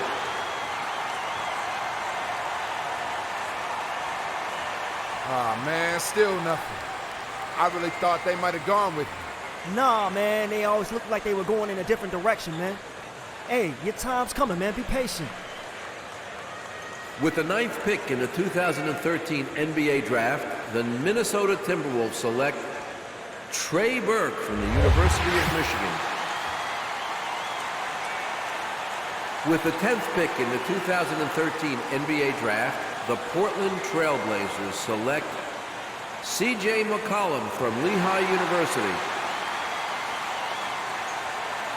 With the 11th pick in the 2013 NBA Draft, the Philadelphia 76ers select Michael Carter-Williams from Syracuse University.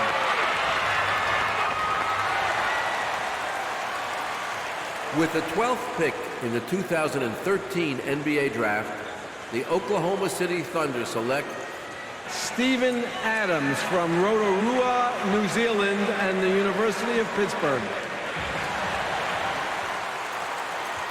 With the 13th pick in the 2013 NBA Draft, the Dallas Mavericks select Jackson Ellis from UCLA.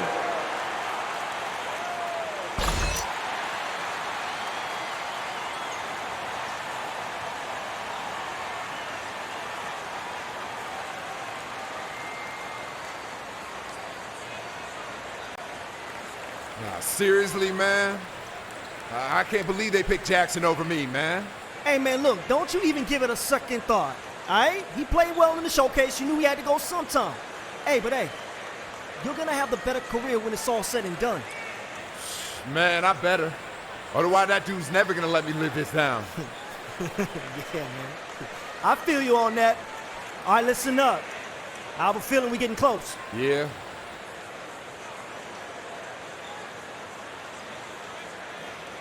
With the 14th pick in the 2013 NBA Draft, the Utah Jazz select the point guard from the University of Kentucky. Yes! That's what I'm talking about, baby! What I tell you, dog? Woo! First round, boy! Boys, you got the first round, baby. This is your moment. Hey, go get that lid. My man! You did it. Yeah!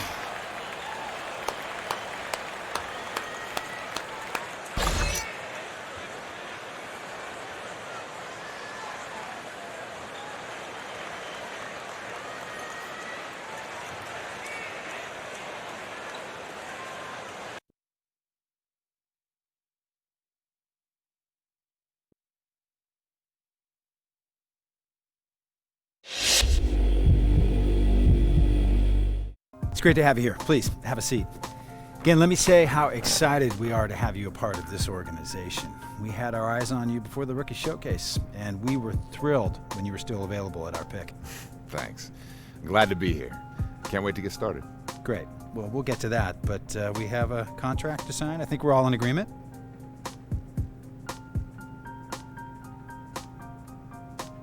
Yeah, good to go. Well, here's the official paperwork for you to sign, and while you do that, I had the media team prepare a little welcome video for you. Welcome to the Utah Jazz. Known as the Crossroads of the West, Salt Lake City, Utah is named after the Great Salt Lake, the largest saltwater lake in the Western Hemisphere. The Utah Jazz have been one of the most successful franchises in the league, rarely missing the playoffs. Jazz legends Karl Malone and John Stockton are the most iconic pick-and-roll tandem in league history. And now, here are your Jazz teammates. At point, Trey Burke, a natural playmaker who leads his team on both ends of the floor with his quick hands. At the 2, a player who can do all the little things out on the perimeter that help a team win. A true teammate in every sense of the word. At the 3 spot, not many players are as solid and dependable as he is. He gives you 100% effort from the start of the game to the final whistle. At the 4 spot, Derek Favors, very strong and very skilled, a terrific post defender who swats shots in bunches. And at center, he can float outside or go in the paint and do the dirty work. Just the kind of man you want patrolling the paint for your team.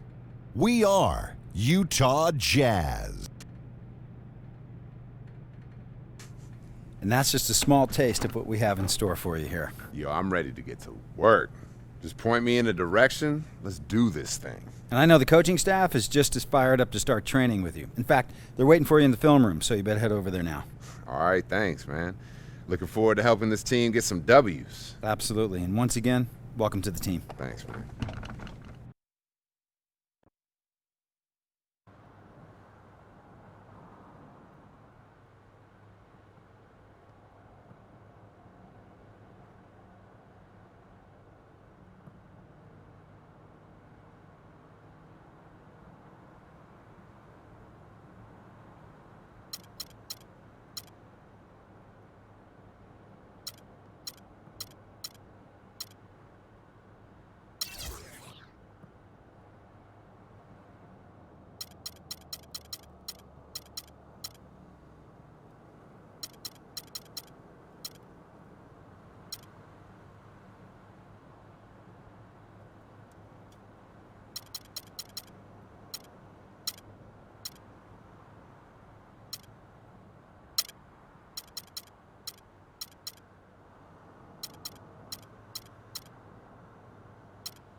look out over the luminous expanse of Salt Lake City, Utah, the crossroads of the West.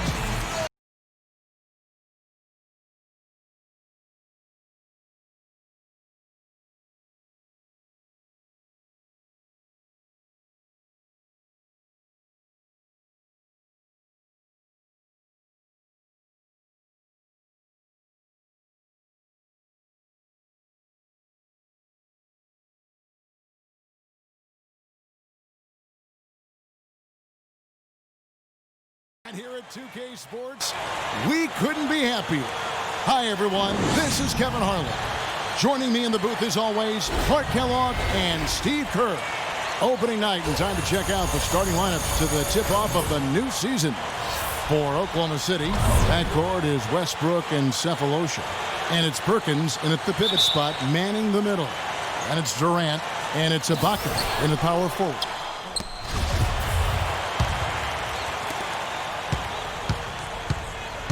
Now here's Westbrook. He's guarded by Burke. Jones sets the pick for Westbrook. Here's the dish to Ibaka. Right side, Westbrook. Shot misses. And Utah the other way now.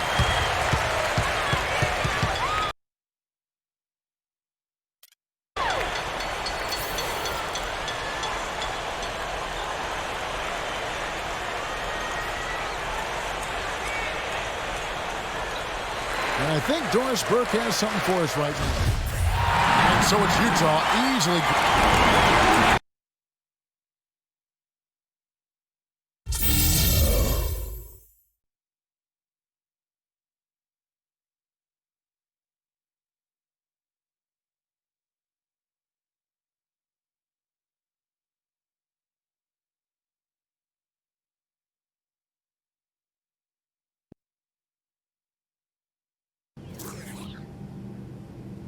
Greetings, this is your captain speaking. We've begun our descent into Phoenix, and we should have you on the ground shortly. Thanks for flying with us.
A look at the east over downtown Phoenix, Arizona, still glowing in the evening twilight.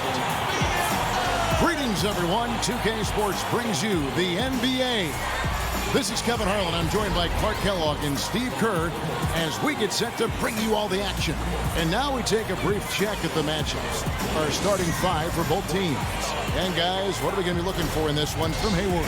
Well, he's one of the most streaky scorers in the league. When he catches fire, it's incredible to watch. That's the story with him so often. Get a few to go, and suddenly he's rolling. For the Utah Jazz, they come in off a good outing against the Oklahoma City Thunder. Yeah, and in the end, it wasn't even close. I mean, they had points coming from all over the floor.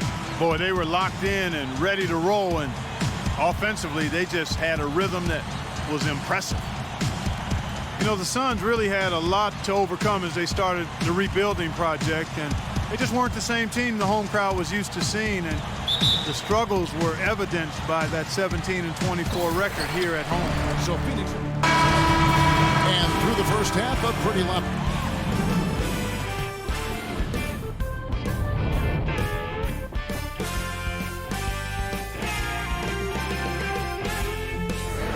And now, brought to you by Sprint. With a few games of the new season already under our belt, we're back in the NBA group. The Sprint Halftime Report, presented by Sprint. And as we welcome you back, we begin our second half. So far, not a tightly contested game, guys, but you know, anything can happen. So it's the Suns winning easily here. They put on a show tonight, thoroughly controlling each end of the floor. Hey, what more can you ask? So that'll do it for now.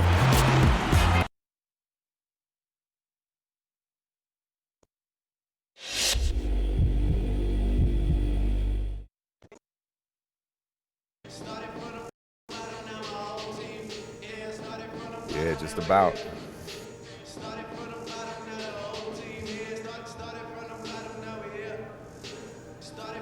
Oh yeah, what's that?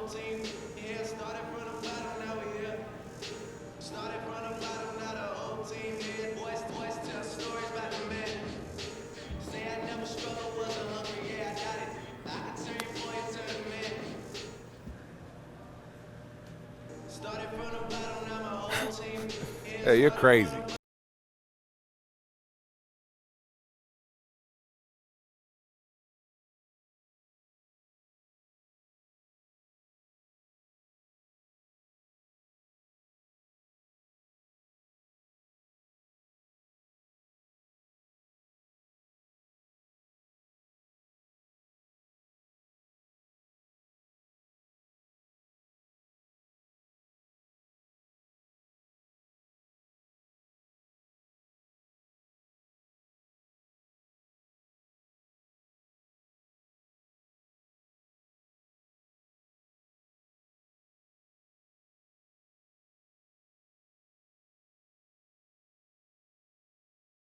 Contribution, not just to ride the bench. Look, you need to calm down. Now, as a rookie, you have to realize that there are a lot of other players on this team, and you need to earn your spot in this rotation. It won't just be handed to you. Yo, I feel like I have earned it. I mean, I showed what I can do in training camp, and I feel like I played pretty well during the preseason. Yeah, you did, but there's more to it than that. Things aren't just going to get handed to you in the NBA, son. Look, you just keep doing what you're doing, all right? Be patient. You'll get out there soon enough.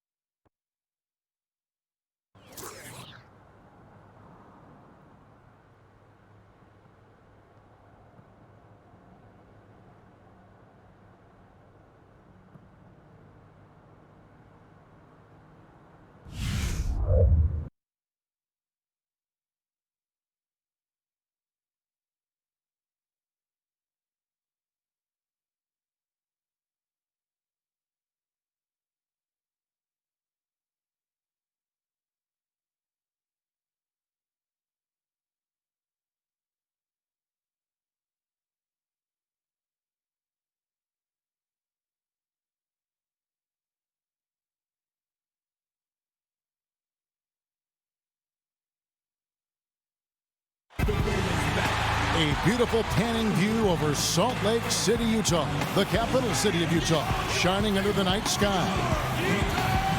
The crowd has assembled here at the Energy Solutions Arena in Salt Lake City, Utah to cheer on the Jazz.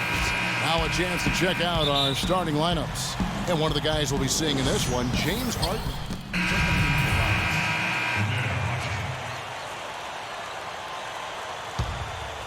All fueled up and ready to go. Let's reset the lineups courtesy of Gatorade for the fourth quarter. Taking a look at the Jazz. Burks the off guard with Hayward at the 3. Favors plays the 4 with Kanter at the 5. And it's Burke in at the 1 spot. Asik in tight, he gets the jumper to fall. Asik's got the first basket as we get going in the 4th for Houston. Pass to Favors.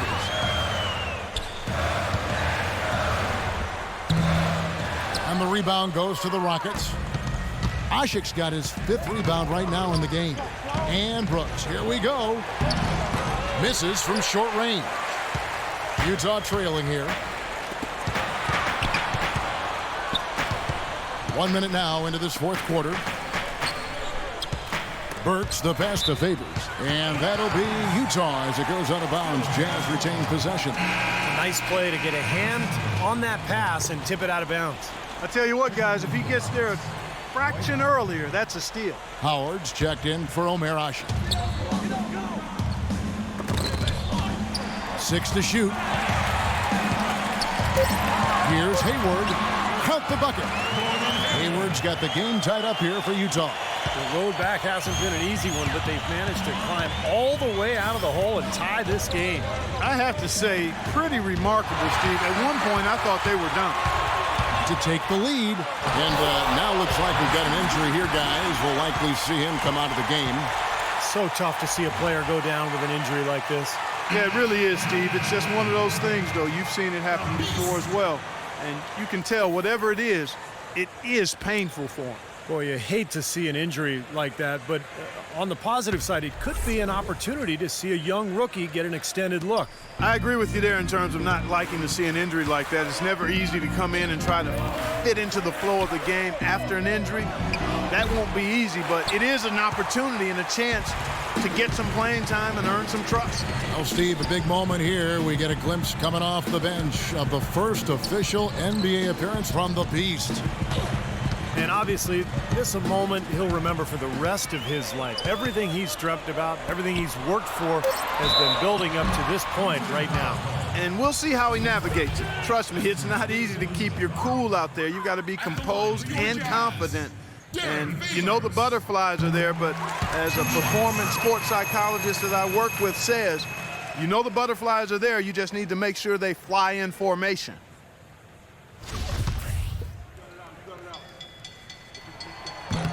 He's off on the second. Well, really a promising young roster for the Utah Jazz team, guys. A lot of blue-chip talent there. I think in a couple of years, this team has a chance to be one of the best in the West. Utah leading. Favors with a screen on Brooks. LaBeast passes to Favors. He kicks it to Burks.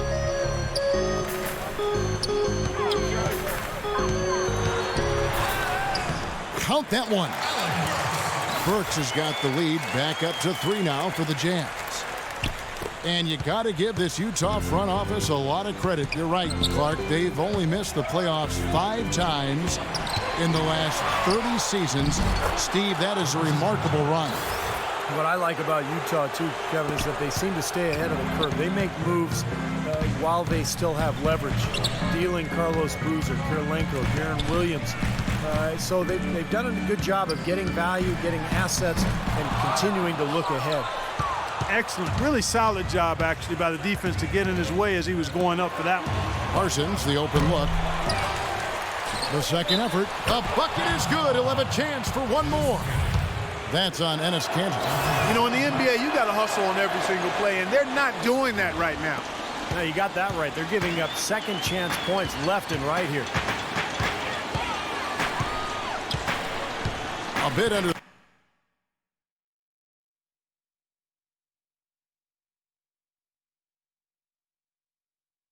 Three and a half minutes have passed here in the fourth. They set the pick. Here's the Beast. The Jazz need to get off a shot here. And it's good. 3 points on the board on the shot from Burks. Burks has got 5 points now this quarter. Last game for Houston, they picked up the win against Dallas.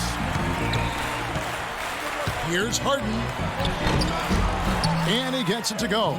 Loose defense at such a critical time. You're better off sending him to the line than giving him 2 points. Here's the Beast. Feeds to Favors. Camby with the block. And it's out of bounds to the Jazz as Utah retains possession. And this is what the schedule looks like for Houston. After this one, they take on the Clippers at the Staples Center. That matchup falls in the middle game of this 3-game trip. I know I'll be looking out for the final score of that Clippers game. I think it's going to be close. Kicks it to Hayward. and too long on the shot. Rockets have gone 5 for 9 from the field in the final quarter so far. And so it looks like the Rockets will retain possession here. Here's a look at what's coming up for the Utah Jazz. So it's off to Brooklyn after this game as they have the Nets to look forward to. That sets in motion a 4-game road trip for them.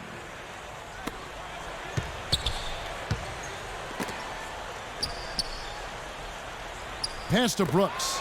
Jacks up a 3. And he continues to search for his rhythm. It's eluded him to this point. Great positioning on the putback.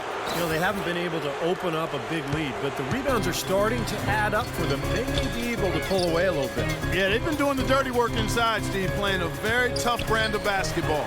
Moment here now for an injury report. And now let's check in with Doris Burke to see how Trey Burke is doing. Doris? Kevin, I chatted briefly with the head athletic trainer for the Jazz. He told me that it doesn't look too serious. An injury like this one really takes the wind out of their sails as they were so excited to get the season going.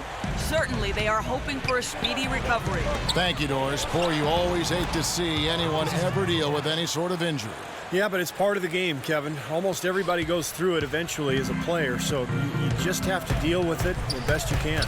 Unfortunately, it is that, Steve, and it's painful to watch your teammates out there because you're helpless in that situation.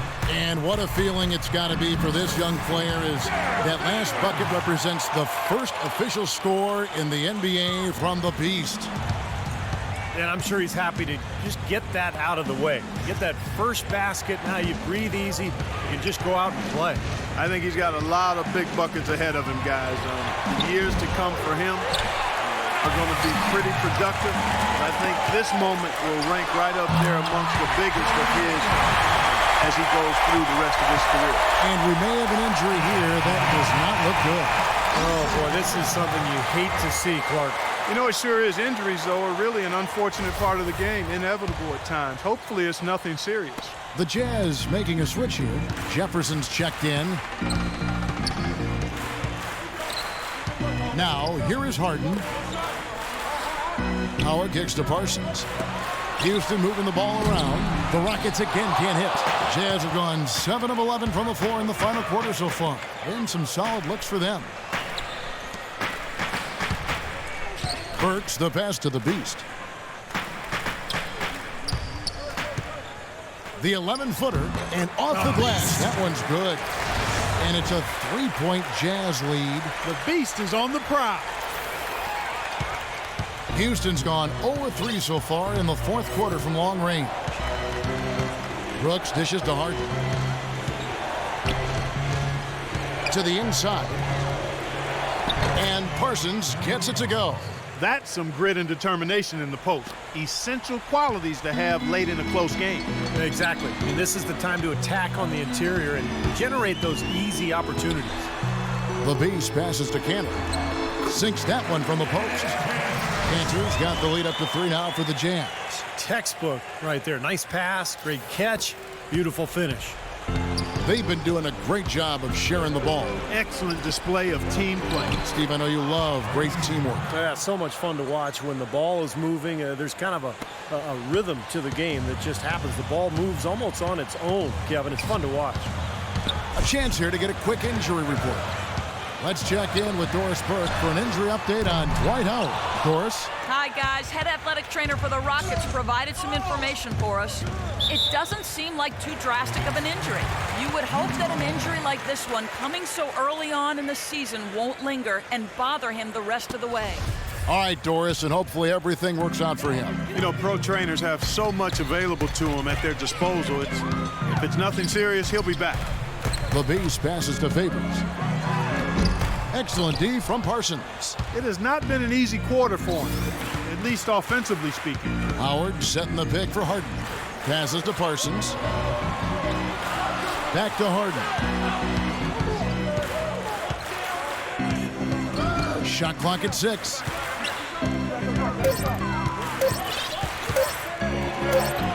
Right through the D for the layup. Harden's got 6 here in this quarter. Yeah, and guys, it's his consistent shooting that's really helped get his team into a position they're in right now. Here's the Beast. Outside Jefferson. Tries to keep it alive. Here's the Beast. Howard with the block. They retain possession. Goes up again, and the layup is good. And the Jazz lead by 1. And at Clark, we've seen some great competition in this one. I agree with you, Kevin. I mean, looking at the lead changes really kind of tells the story of this game. Yeah, what's that, 7 lead changes already here? So, well, this is a great matchup, guys. Two competitive teams going at it. Now, here's Burks, guarded by Parsons, and he gets it to go. His work at the offensive end has been phenomenal. Maybe reason number 1, they're ahead. That drops, and it comes off an assist from Brooks. 6 points for Chandler Parsons. An excellent display of passing out there, fellas. I mean, 8 of their last 10 points have been assisted on. Well, they continue to find the open man and play unselfishly. This is true team basketball we're seeing. Houston has their hands full guarding against Cantor. He's got 12 rebounds, and he has 1 steal to his credit as well. But he's done a better job than the numbers indicate, really. I think he's been really sound defensively, and he's helped his club. He hits the second from the line. That's big. I mean, if it wasn't for the miss, they'd be sitting in a much better position. He did not come away totally empty, though. There's the dish to Canby. In low to Howard. That's good. I'll tell you what, he takes a lot of punishment inside. When Howard gets the ball in deep, defenses are looking to foul him hard because of his difficulties at the free throw line. And he's a devastating finisher when you let him power it up to throw it down. He's a former dunk contest champ, Steve, so you give him a chance to do that, he'll make you part of his highlight reel. Nobody beats the Beast. The feed to Brooks. Harden outside. Good on the three-point shot. Harden's got 9 points in the quarter. Utah's gone 1 of 2 from three-point range here in the fourth. Here's the Beast. Brooks covering, and he gets it to go. 8 points for the Beast. And guys, I actually love what he's been able to do. He came in after the injury, and boy, did he answer the call. Well, you love to see a guy rise to the challenge, and we've definitely seen that here tonight, guys. Brooks kicks to Harden. In low to Campbell, and he stuffs it. What a pass to set him up. Time running low, guys, and somebody has got to win this one. You know, quite honestly, Kevin and Steve, I mean, this game, as close as it's been, you really hate to see it come to an end. I agree. Well, then let's root for overtime. Why not? Favors with a screen on Brooks. Inside to Favors. Missed inside. He got the shot he wanted off that pick, just couldn't get it to fall. But Steve, they'll take that play all day long, 10 times out of 10. That was good action. Good. Now it's a 4-point Rocket lead. Well, the execution just has not been there defensively in the second half. They look a step slow out there. Favors with a screen on Brooks. Outside Jefferson. Cantor inside. He's guarded by Howard. Cantor dishes to Burks. Tried to come right back with the 3 of his own, but it's no good. There's the pass to Parsons. And here's Harden for 3, and another 3 for Houston. I don't think they can ask much more of him than what he's done this quarter. The Jazz shooting 57% in this fourth quarter. Favors with a screen on Brooks. Here's the Beast. Can be covering. The Jazz again can't hit it. Looked like an easy 2 points right there. You know he's kicking himself for that. 6-second difference between shot and game play. Fast break. Here come the Jazz. Yes! Oh, and that cuts the lead to just 5. Boy, he is a strong finisher on the fast break. Yeah, these series, he remains in total control, even at full speed. I love that about him. Houston's gotten 3 of their 6 3-pointers to fall here in the fourth, and that's an intentional foul.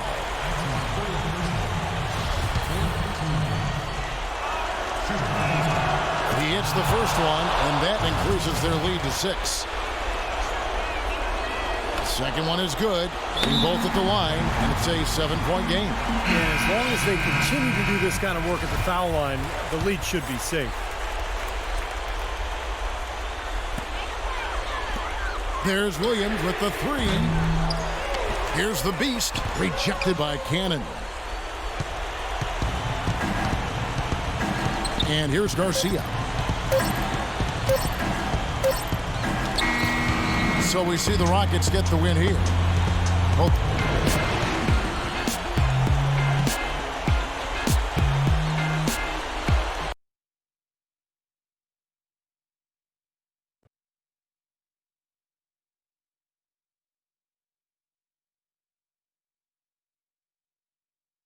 You were forced into extra action tonight due to an injury to one of your teammates, but you made a solid impression with your play. What is your mindset coming into a game like that?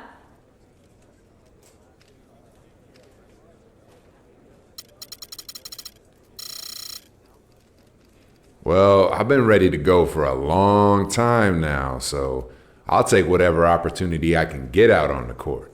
And I showed what I can do, so this better just be the beginning of me starting to get some more minutes on this team. I ain't helping nobody just sitting on the bench, man. That's real talk.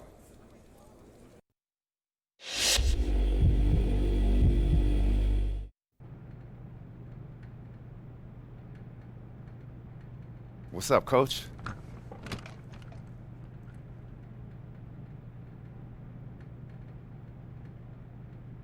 Thanks, man. I really appreciate that.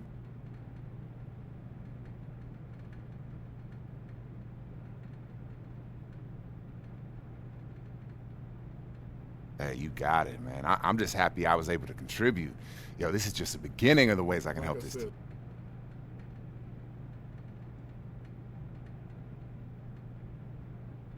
Message received loud and clear. Appreciate that, man. All right. You got it.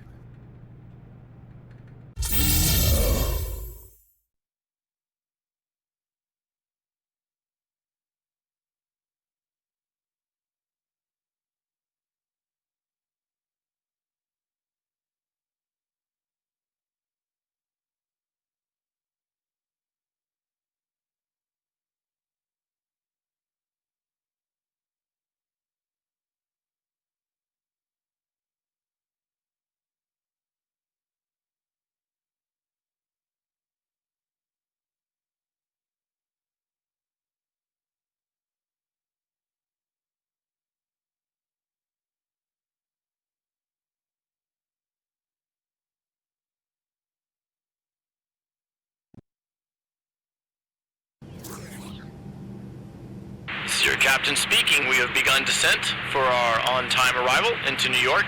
Please prepare for landing and enjoy your stay.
The lights are on as we look across the East River and see New York City.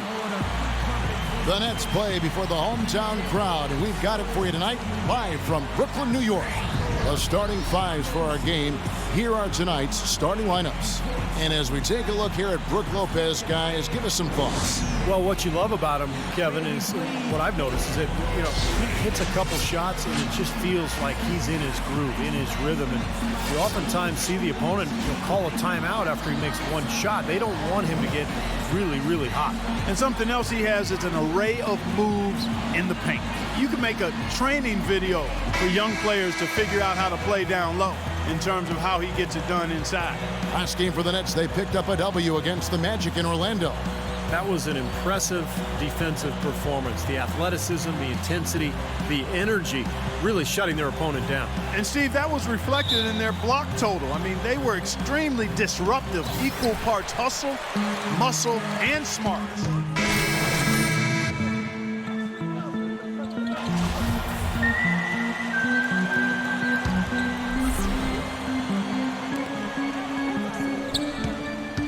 Here's the Beast. He's coming off a 10-point game against Houston.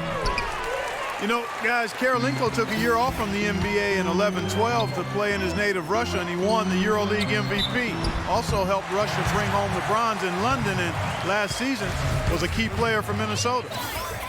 And for Karolinko last season, as you mentioned, Clark, a big role for the Timberwolves. Now, Steve, if he can just stay healthy. Yeah, all those injuries. He missed 18 games last year, but with his defense and his versatility, he helped keep that team afloat. And the free throw is good, now leading by 1. You know, over the last couple of decades, I'd say, the Jazz have been a team known for its physicality. Leaning in on screens, liberal with the hard fouls. Last year, they were accused of being a bit thuggish by Rick Carlisle after a particularly heated contest. Obvious foul. Yeah, he took a hit right there and earned those free throws. Usually, you don't want a team to take a lot of fouls, but for the Jazz, it helps with their team identity. You know, Steve, they aren't afraid to foul a player hard and send them to the line instead of giving up an easy point. Might rub some folks the wrong way, though. Well, I mean, you got to play to your strengths, and Utah is a tough physical team. At least they have been the last few years, and that's why those foul numbers were where they were, near the top of the league. Here's Anderson after the made shot from the Beast. Here's Williams. Soft touch off the glass. Williams has got 8 points. He's feeling it here to start the game. That's 3 out of 4 already. Here's the Beast. Banked in off the glass. And the Jazz lead by 3. He's hit the ground running here in the first, putting together a nice quarter offensively. Here's Williams. It's rebounded by Gobert. And it is very dangerous to leave him open like that. Lucky break for the defense that he missed it. Biedrins a screen. The Beast passes to Biedrins. Watch with the steal. And now here comes Terry leading the break. Hangs in the air. And it's Williams laying it in. 10 points for him. Really hard to find fault with anything he's doing this quarter, at least at the offensive end. Biedrins inside. Terrific assist. A nice finish. Solid play all around.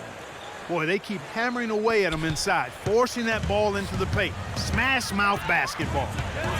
Yeah, and it's a strategy that has served them well in this opening half, Clark. Williams. Rush grabs the miss. Well, those chances are almost always 2 points for him. I guess the defense did what it had to do to bother him. And they forced the miss with that good defensive rotation. They're playing well together as a unit. Now here's Terry. He's been patient so far. Nothing yet on the scoreboard. Shot's good by Williams. I'll tell you what, the defenders didn't even get a sniff of him on that move to the hoop. Here's the Beast. Terry covering. Here's the Beast. And the rebound goes to Jason Terry. Boy, he really bungled that finish. It's Anderson with the drive. And Williams with the basket on the assist by Anderson. 14 points for Deron Williams. Another good pass, and their offensive execution has been impressive, to say the least. The last 4 field goals have been assisted. Yeah, passing has kept the defense off balance, but to get assists, you got to make the shots. Last outing for Utah, it was a loss to the Rockets. You know, it was a little bit surprising that the game got away from them, because for long stretches, they were the better team. They really were. Outplayed them. If you looked only at the stat sheet, you'd have a hard time figuring out how they lost it. But it was a case of a few intangibles that didn't play out in their favor that made all the difference. Here's Gobert. Cannot hit. Nice D from Anderson. That's really too easy a chance to miss, guys. He needs to be more aggressive and focused on his finishes. And Blotch kicks to Karolinko. Watch inside. He's covered by Gobert. Shot's good by Blatch. I don't know what's happening to their defense. I mean, they don't have any effort, any purpose.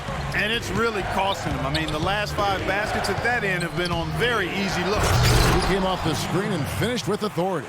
You know, who says the big guy doesn't like to attack the basket? I mean, could have fooled me on that one. Yeah, nice change of pace for him to power one home. Yeah, it's not usually his role, but he takes advantage of the situation there. Kicks to Williams. Takes a 3. And out of bounds as Utah gains possession.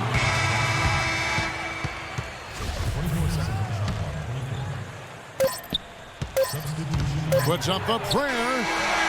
No good. At the end of one, a closely contested game so far.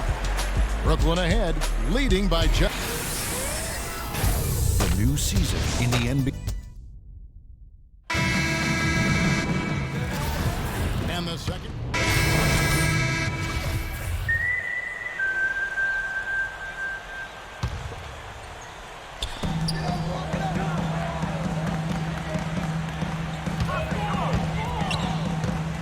Left side, Williams.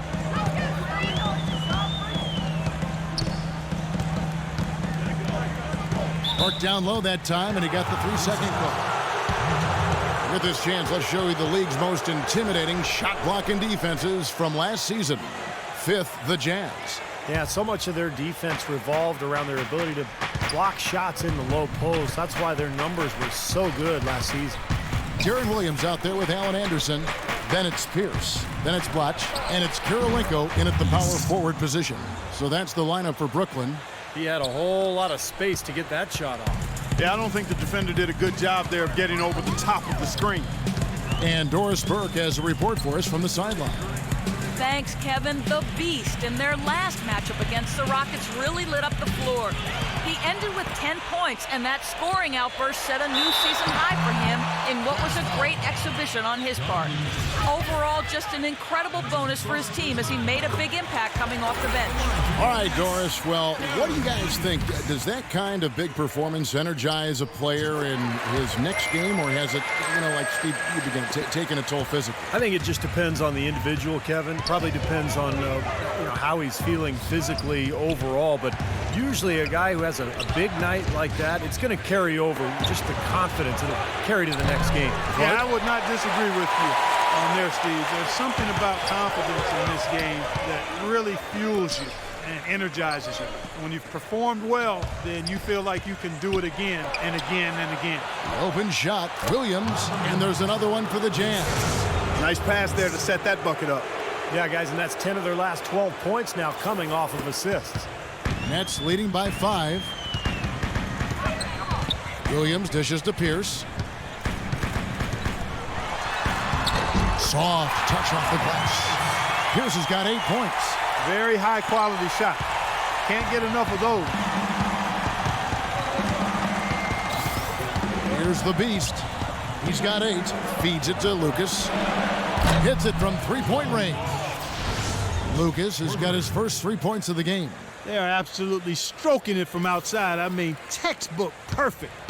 Good balance, nice high release, splash.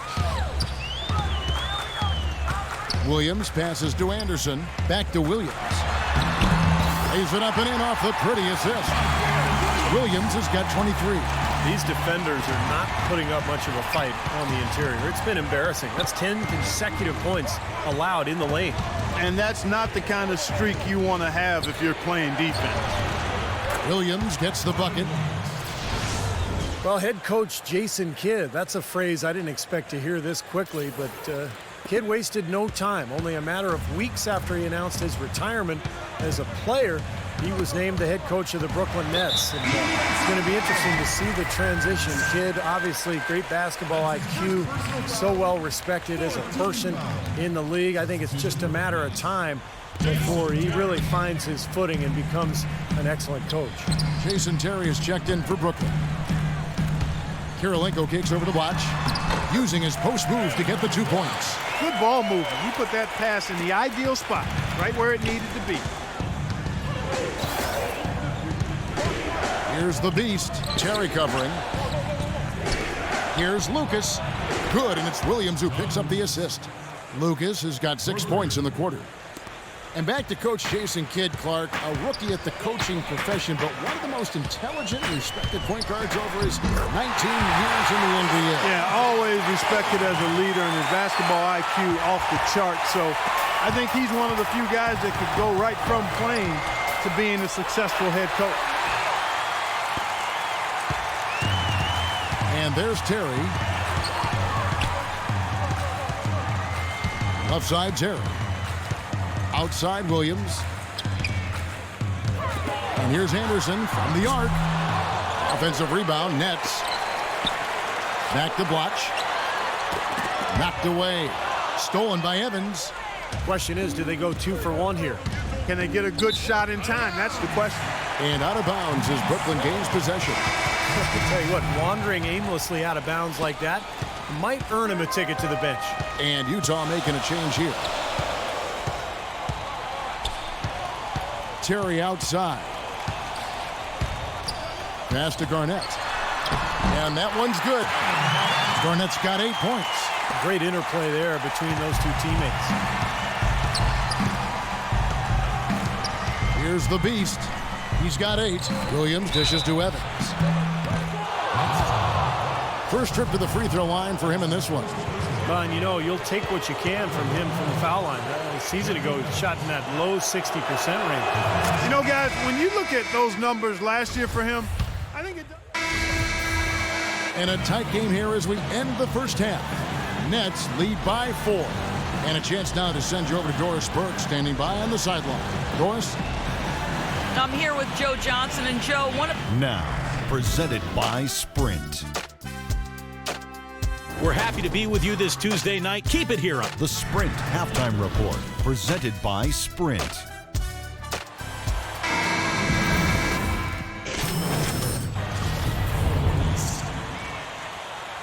And Derek Favors really asking for the ball. Burke, the pass to the beast. Favors with a screen on Johnson. Inside to Favors. Powered down after the assist, let him into the lane. You saw in that last play, he completely ignores a known scorer, Clark. You wonder what's going on in his head out there. Well, it's obvious, Kevin, that he thinks he can do just as much damage on offense, but he probably is not endearing himself to his teammates by freezing out such a big part of the offense on this team. So on the floor for Utah, Favors plays the 4 with Cantor at the 5. He's out there with Burke, and it's Jefferson in at the small forward. Looked to me like the defender didn't get squared up and get his feet set. Good work by the officials. A nice call. That play can be tough to judge sometimes. And Utah making a change here. Burks is checked in.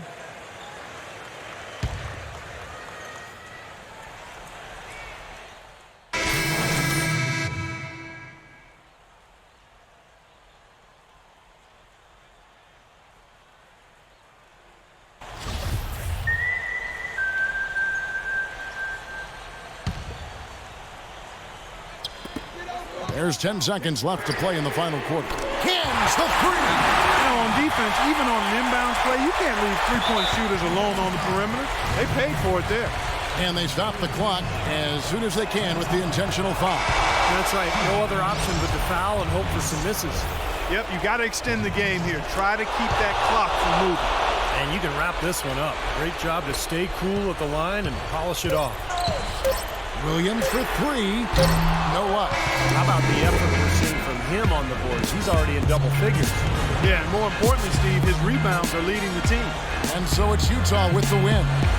They pulled off this win, Clark, with respectable performances on both ends of the floor. Yeah, I think it was just really a nice overall effort, Kevin.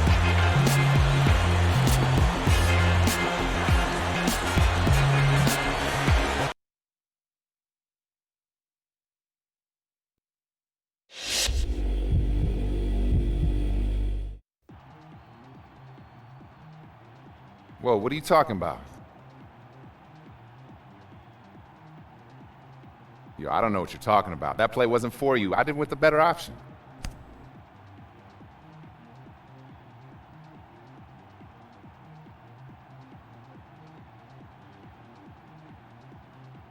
A test? That's ridiculous. I'm here to win games, not to inflate your personal stats or your ego.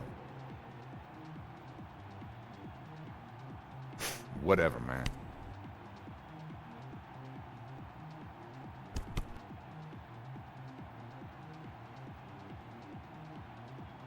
Yo, I'm gonna play my game and do whatever I gotta do to help this team win games, all right? And that's not always gonna mean passing you the ball when you feel like doing your own thing.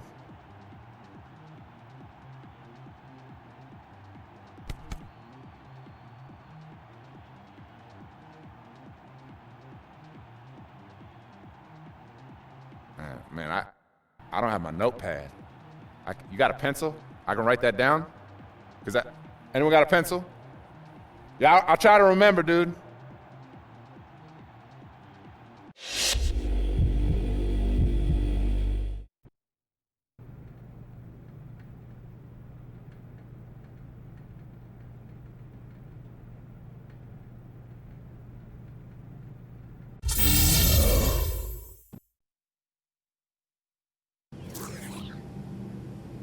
Greetings, passengers aboard Flight 217 into Boston. We're about to begin our descent. Please fasten those seatbelts, and we'll see you guys on the ground.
Hello, basketball fans. You've got it on 2K Sports as we get set to bring you an exciting NBA basketball game. This is Kevin Harlan with Steve Kerr and Clark Kellogg and our sideline reporter, Doris Burke. We've got a chance now for our starting lineups from point guard to center. This game should be a good one. And guys, what are we going to be looking for in this one from Favors? Yeah, he always gives the fans a temporary...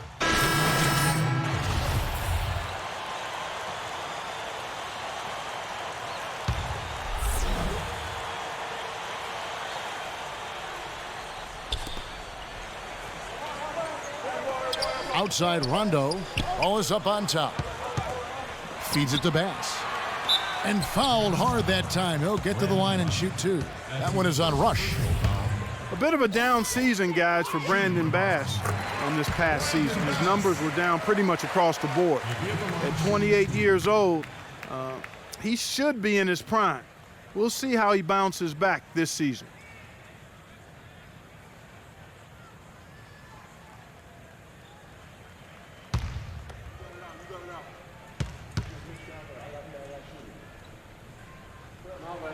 And so Bass nails both of them. And Bass, Steve, a face-up four. He likes to play in the high post. Yeah, he likes to kind of face up and either hit that mid-range jumper or drive around you. But I think the best improvement from Bass came at the defensive end of the floor. Doc Rivers really showing praise last year during the playoffs for Bass's defensive improvement. Outside Rondo. Now the feed to Wallace. Inside. And Olynyk gets it to go on the assist by Wallace. Olynyk's got his second bucket tonight. He put that lead pass in perfect position for his teammate. Williams dishes to Lucas. It's good from long range. They really can't allow him too many open looks like that. I mean, that's just inviting trouble. So for the Jazz, their last game, a win against the Brooklyn Nets. And it was the role players in that game, Kevin, that really led the charge. You know, the guys who normally don't score a lot, they came in and really contributed. A total team performance, Steve, the kind you need if you're going to win on the opponent's home floor. That's the follow-up champ. I tell you what, coaches love to see that kind of hustle, guys. I mean, getting after it on the offensive board, that's always a winning play. Absolutely. Now, coaches love to see the hustle, but the fans love to see the dunk. It's rebounded by Olynyk. Can't say I'm surprised that one didn't fall. He can barely dunk it in the pregame layup line. Rondo passes to Olynyk. So the whistle blows on the shot and 2 free throws for the contact right there. Kelly Olynyk out of Gonzaga, originally from Canada, spent his teens in British Columbia. About a 7-hour drive from the Zags campus in Spokane.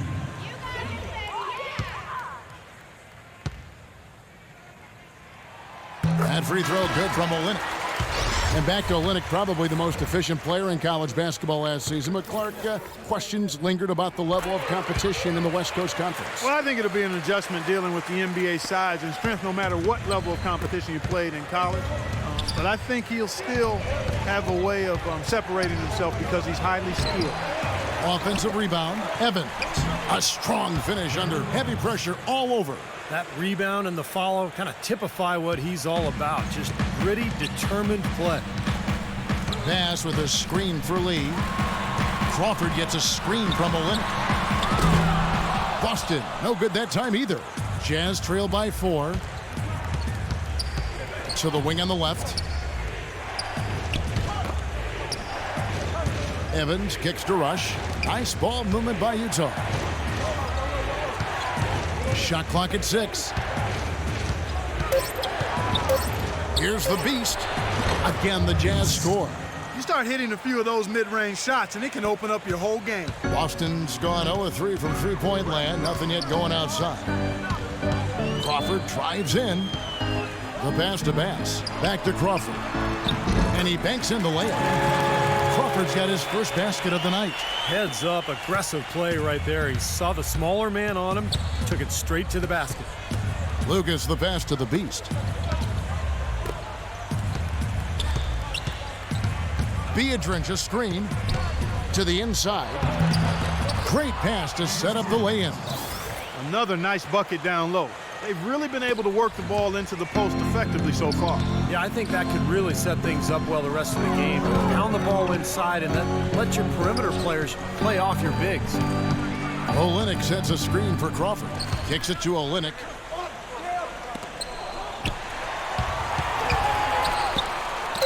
Fires from deep. And there's Jordan Crawford on the assist by Lee. Crawford's got 5. Oh, he's going to keep banging those home if you give him that much space. Into Lucas. Biedrins with it. Now defended by Olynyk. And that one's good. This is great. 3-pointers going down quickly at both ends. Yeah, it took them no time to answer back on that possession. Lee off a bit from Olynyk. Bass dishes to Crawford. Wallace left side. Inside. And the dunk by Olynyk. With that reverse jam, the fans got a little extra show there. That one definitely had something, you're right, extra on it.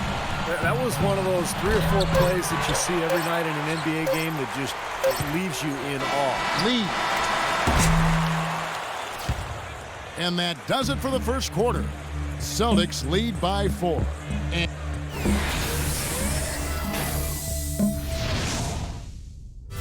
this Friday night, November 8th, the Utah Jazz.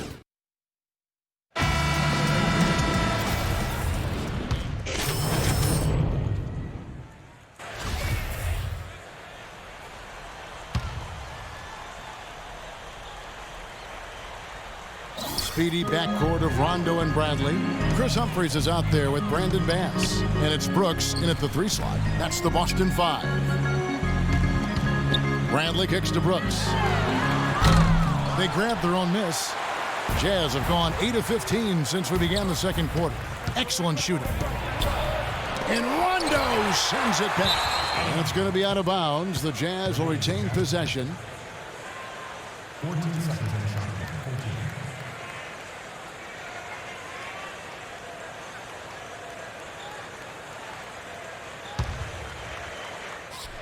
14. Utah with the ball.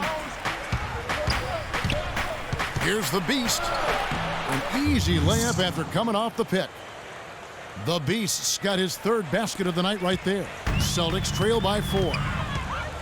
Well, you know, last season I think officially brought the immediate championship aspirations of the Celtics to a close. The 7th seed in the East, dispatched in the first round by the Knicks. The rebuild was on in full cycle. That's how to orchestrate for your teammate. Terrific pass. Lucas the pass to the Beast. Here's Gobert, and that one is good with the extra effort on the glass. Gobert's got the lead up to 4 now for the Jazz. And back to the Celtics, making the playoffs, sure, but, you know, not like Steve back in 08 or 2010. Well, this has been a phenomenal era, you know, with KG and Pierce that is now a thing of the past. But look, they've hoisted a championship banner, very close to another. But it's just time to move on, and that's just the way it is in the NBA. These things go in waves, and the Celtics now in rebuilding mode.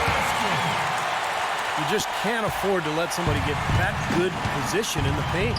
Well, it's more than trouble when he does catch it down there, Steve. He's never going to miss from that range. He hit a 3 in the first, but so far has been unable to capitalize here in this quarter. Brooks kicks to Rondo. Rondo off the pick from Bass. Back to Rondo. He feeds it to Brooks. 6 to shoot. Pass to Humphries. Can't tie it up as that one's no good. Obviously, they're evenly matched teams on the inside. The rebound numbers are very even. Yeah, I've been impressed with just both teams' energy, just really working hard on the boards. They have repeatedly probed inside in the first half, guys, and it's paid dividends. Yeah, it sure has, Clark. I mean, with as many points as they've gotten in the paint, they really haven't had to do much on the perimeter. Here's Lucas. Hits it from three-point range. And it's a 7-point Jazz lead. And that kind of defense is just not going to cut it, guys. They have to get a hand in his face. Rondo on top, defended by Lucas. And the whistle blows. He decides to foul intentionally for some reason. Odd. I'm not sure why you would foul right there, Kevin. That's obviously not the smart thing to do, so a mistake there. Nice ball movement by Boston. Wallace with the ball. Evans picks him up. Bradley drives in. The jumper from the free throw line is good. The entire defense was frozen-footed. Nobody picked up the shooter, Kevin. Jazz leading by 5. Lucas the pass to the Beast.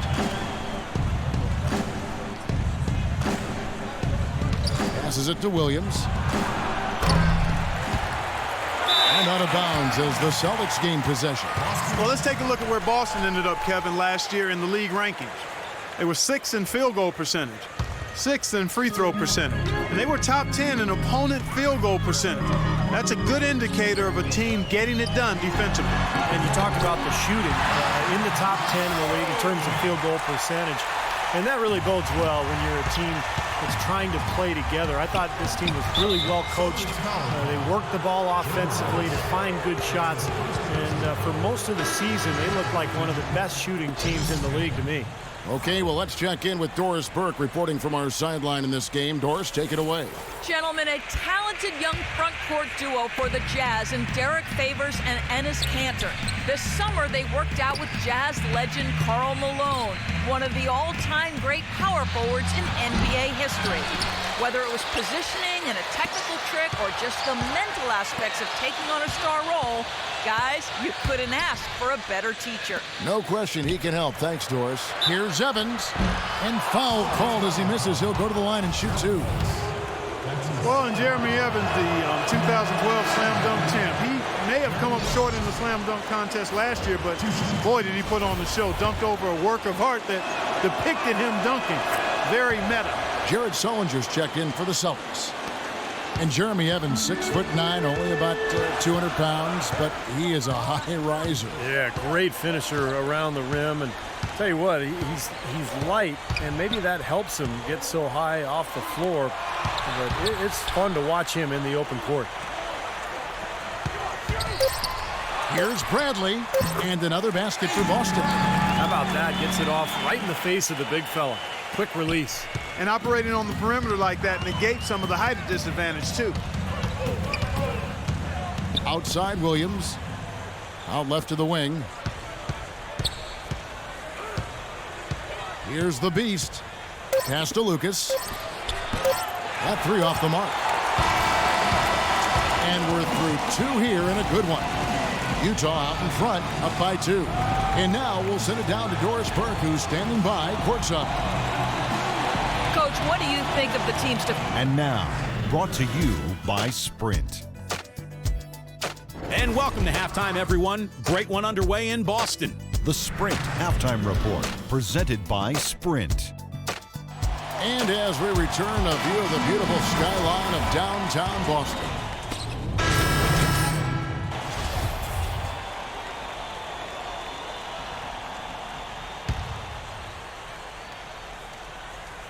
So on the floor for Utah, the Beast in its shooting guard.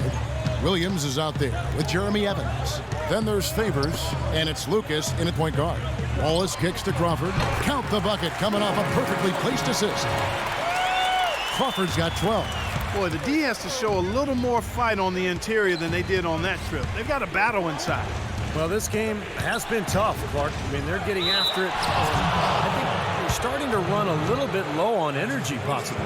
Look at the impact Jordan Crawford has had. Let's look at some of his stats. Last season's stats for him averaged about 11 points per game, 3 assists and 3 rebounds.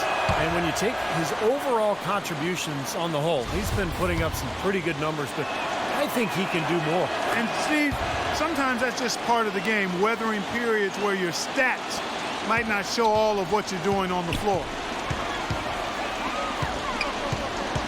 Lee up top, the dish to Humphries, and the shot is good.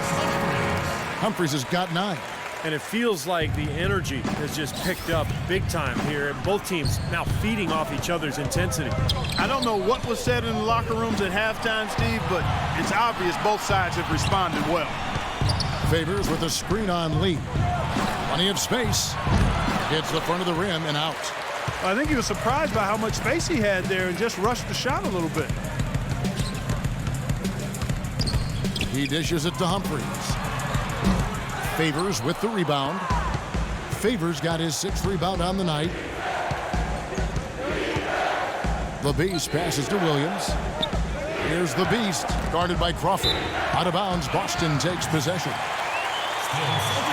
And now, courtesy of the 2K leaderboard, here are the teams that led the NBA in blocked shots last year. 5th, the Jazz. They've got a number of guys that can deny you when you take that ball inside. That's why they're one of the best shot blocking teams in the league, at least they were last year, because they worked well together and they made it a priority.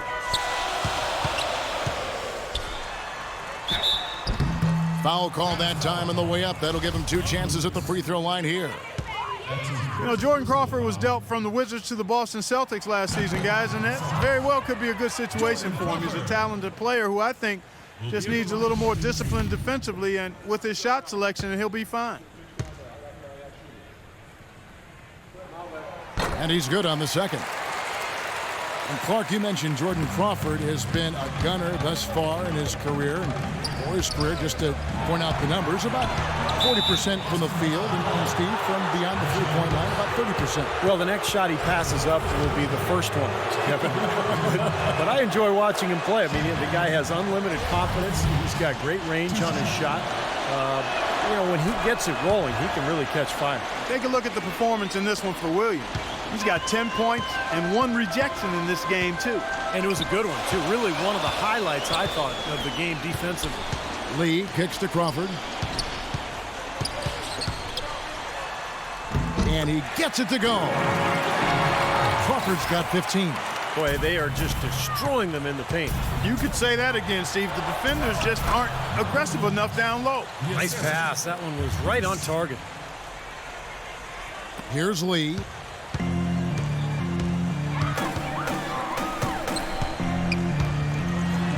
An easy 2 points on the layup. Lee's got 4 points in the quarter. That makes it 10 of their last 12 points coming from inside the painted area. Yep, that's something that the defense has to put a stop to. Maybe a defensive adjustment is necessary here. Dishes it to Lucas. He kicks it to Favors. Takes the turnaround Jay. Here's Evans. Nice defense from Holtz. Celtics trail by 3. Lee outside. 1:49 left in the third quarter. Crawford kicks to Humphries. Got it. Good job in the low post. Humphries has got 11 points. I love it when a player like this shakes off a poor first half and comes back strong like he has, showing a lot of confidence in his game. Lee outside. It's Crawford on the wing. Lee kicks to Humphries for the lead, and Favors with the block. Utah has gone 2 of 5 with the three-point shot since coming out of the break. Shot's good from the Beast. And now we'll get perspective here on how the hustle game has been going for the Jazz. Contested shots and block shots. They're bread and butter defensively. They're giving up no easy looks. And I love their hustle because they're getting a lot of second chance opportunities just as a result of playing hard. And the shot is good. The Utah lead has been cut to just 1 in the basket from Humphries. Feeds it to Evans. Williams with the ball. He's picked up by Brooks. Favors with the screen on Humphries. And there's the call. It's going to be an illegal screen. They're starting to go in the wrong direction in terms of... 8 seconds left in the game. Inside it's Sullinger and Humphries. Jordan Crawford out there with Lee. And it's Green in at the small forward position. He's in the game for the Celtics. And so it's Boston easily.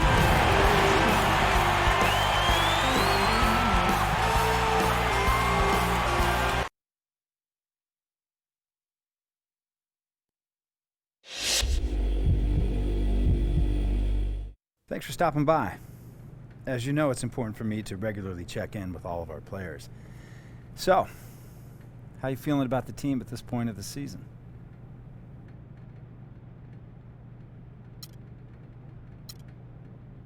Well, I've been playing pretty well lately. I feel like if I had some more minutes, I could really take my game to the next level. You have stepped it up lately.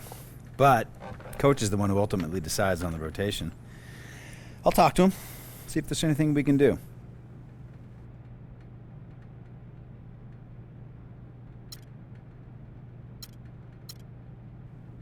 Yeah, that'd be great, but only if you think it makes sense.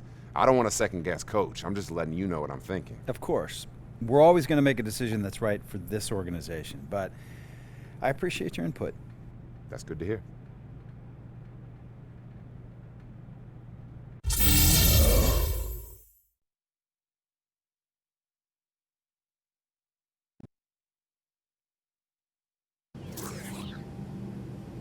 Hello, ladies and gentlemen. We have initiated our descent into Chicago metro area. Hope you have enjoyed the flight. See you again soon.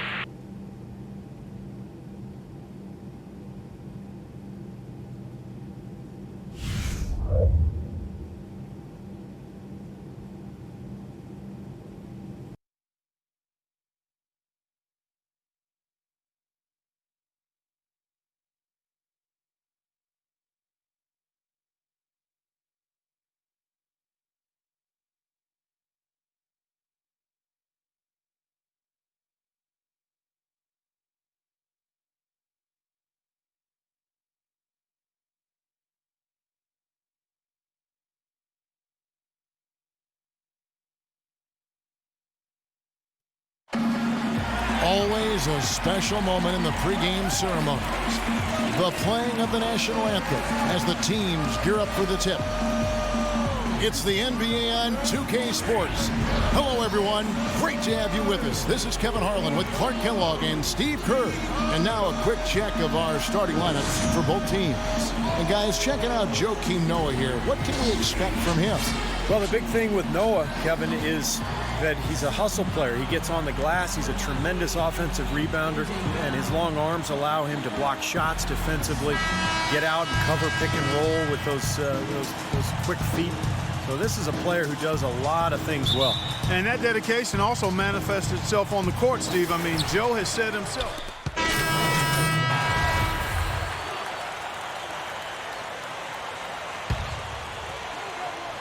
Here's Gibson. Outside Dang. Some nice ball movement by the Bulls. Rose passes to Butler. And Muhammad kicks to Rose.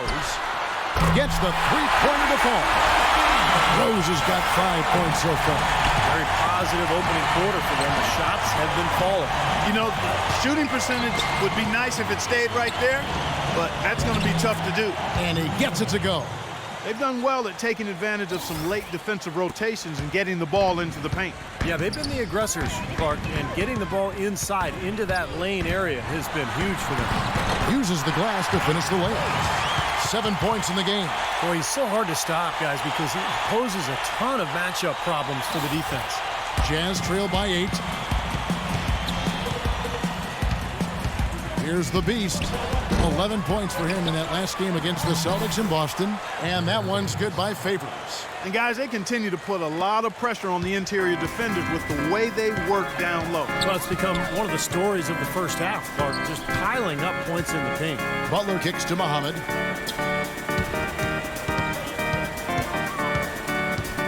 Back to Butler. Now the pass to Deng. Clock at 6. And Luol Deng gets the whistle that time. That's his first foul. What a great play to sacrifice his body and take the hit. Yeah, I thought that was excellent awareness and anticipation to beat him to the spot there. Kirk Heinrich, he's checked in for Jimmy Butler. Here's the Beast. Trying his luck deep. Muhammad pulls it in. The Bulls leading by 6. Rose with the ball. Now guarded by Rush. Rose can't hit. Boy, I tell you what, guys, he's an extremely strong finisher. I'm surprised he wasn't able to power that through the defense. The Beast passes to Rush. Here's the Beast. Favors with a screen on Heinrich. Over to the wing. Pass to the Beast. And 2 free throws coming up as he misses that one. Drawing the whistle and a lot of contact there. It's going to be on Kirk Heinrich. We talked about last year when they met and how the differences existed between the two, and maybe the same this year too, Clark. Well, that's the way you would expect it to play out, Kevin, but this is a different season. It's early, and we still can't be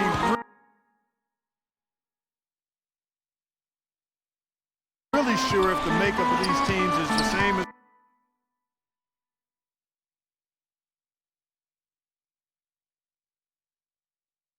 last year, so I think we're going to see something a little different. And that is good. You know, when the size advantage is that pronounced, I mean, that's exactly what you should do offensively in this situation. Take it strong to the middle. The Beast passes to Beatrice. Played in with a nice touch off the glass. Both teams on fire right from the opening tip. Pedal to the throttle, Steve, just like we like it.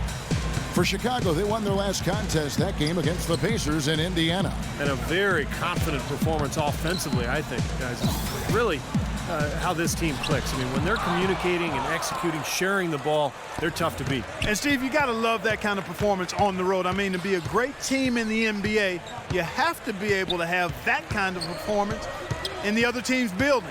Really solid. Fires from the wing. They get it back. Banked in off the glass. Really good performance so far on the boards for this club. Boy, I like the way they've done a great job carving out space under the basket when the shots have gone up. Heinrich dishes to T. 27 seconds left to play in the first quarter. And it's going to be 2 free throws. Drew contact on the shot. The Bulls shooting their 4th and 5th attempts at the free throw line tonight.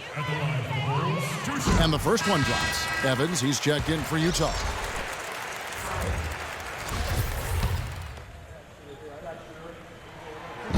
And he makes the first, but misses the second. And Rush kicks to Beatrice. Passes it to the Beast. There's a good screen to the paint. Tries to save it. Looks for Evans. Gets it to him. Played in with a nice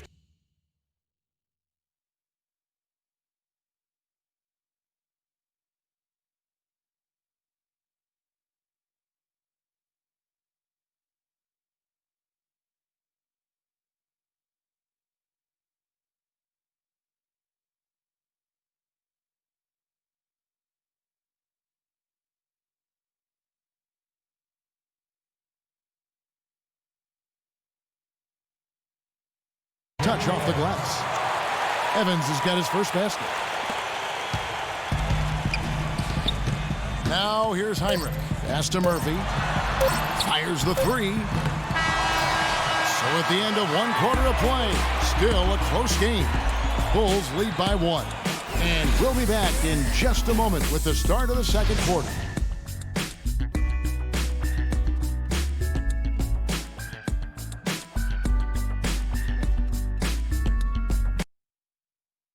Tune in Monday, November 11th. Aaron Aflalo and the Orlando.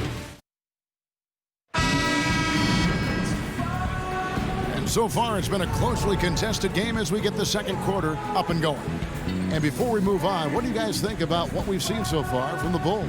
I was impressed with their trend.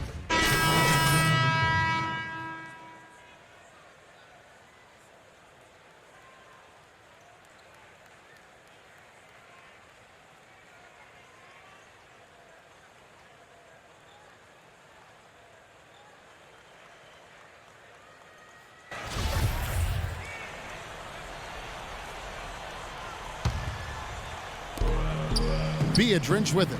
Now guarded by Muhammad. Rush the pass to Gobert. Right wing. Stolen by Boozer. Dang and get it! Watch out now. Wow, and that sort of showmanship is just deflating right now to a team trying Clark to get back into this game like this. Yeah, definitely a jam with emphasis. A big apostrophe or exclamation point. How about maybe even a question mark, partner? Well, you know what the questions are about now. It's their defense, that's for sure. And not to be overlooked about Luol Deng. He's one of the elite perimeter defenders in the NBA. He's got tremendous size and length, lateral quickness, and boy, does he play with tremendous effort and focus night in and night out. He's one of my favorite guys to watch work. And let's catch up with our sideline reporter, Doris Burke. Doris, over to you. Thanks, Kevin. The Beast in their last matchup against the Celtics put on a show. He ended with 11 points, and that scoring outburst set a new season high for him in what was a great exhibition on his part. He was just too much to handle as he came off the bench to turn in a great outing, guys. They hope it continues. Thank you, Doris. He was the player they leaned on that night, Steve, and he didn't disappoint them. No, he didn't. In fact, he did everything they asked of him and more. And I think he really enjoys being that go-to guy for them. Yeah, I think he relishes that because he knows he's capable of doing it. He's had some performances that have fortified his confidence in that role. So he's in a good place right now. More good work on the glass there. When it's all said and done, I think rebounding might well tell the story in this one. And that should tilt things toward them. I mean, they've been winning that battle. We talk about Deng's effort and toughness. Easy to see why he's a favorite of Bulls coach Tom Thibodeau. Yeah, he guts it out. And he plays through pain, bad hamstring, toward ligaments in his wrist.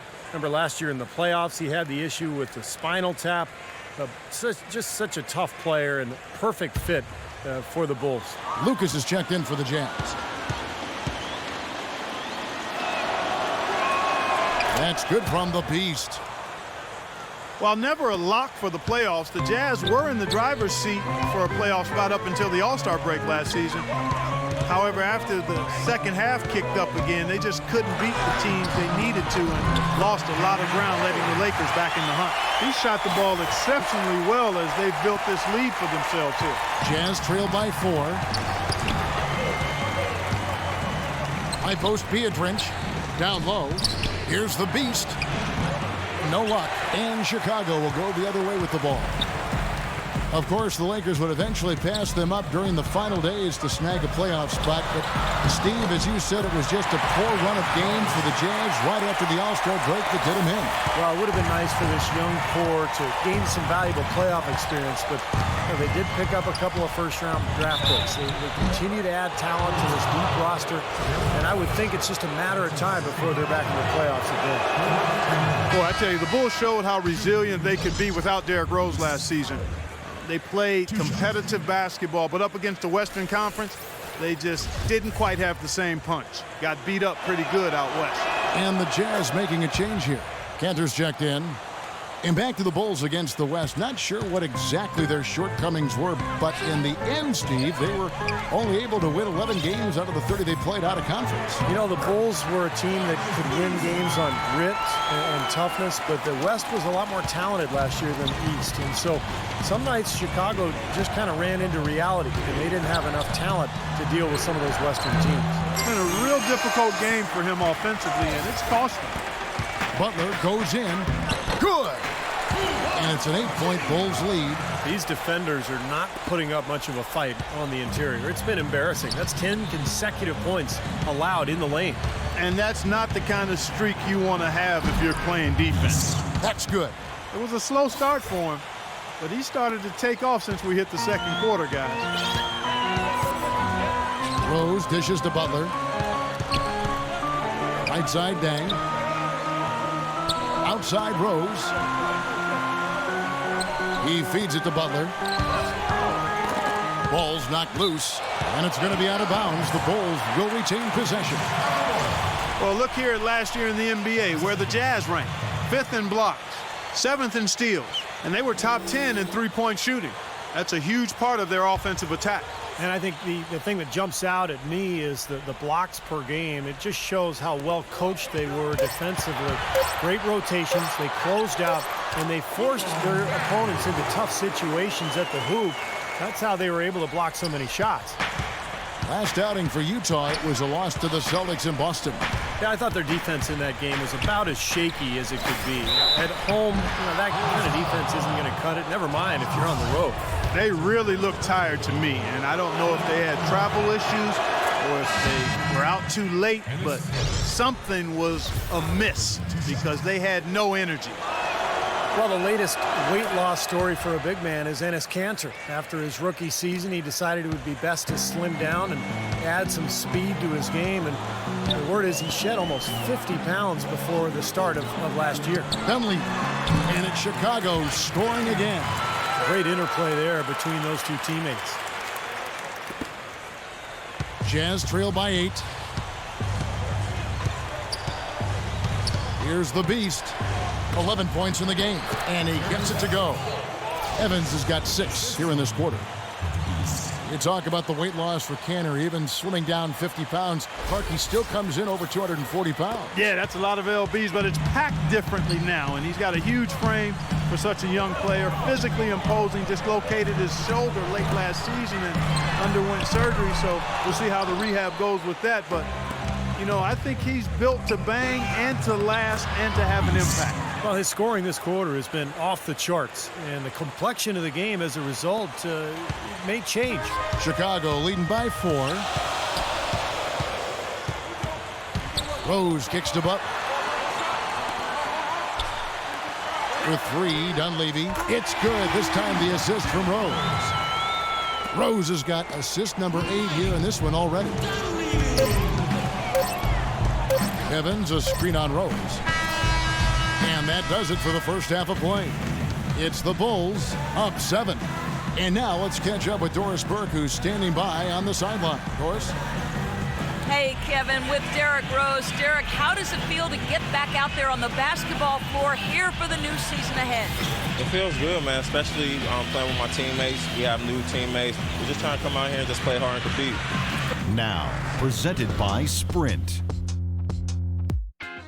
And it's been a great game out in Chicago. Thanks for joining us. Chicago with the lead against Utah. They've come out of the gates strong to start, looking to keep going. A tremendous first half for Derrick Rose. He's got 15 points, and he's stacking up the assists too, keeping the defense off balance with his passing. The Sprint Halftime Report, presented by Sprint. And a look here at the skyscrapers surrounding Chicago's front yard. Grant Park. Welcome back, everyone. A fantastic game from Derrick Rose in this one.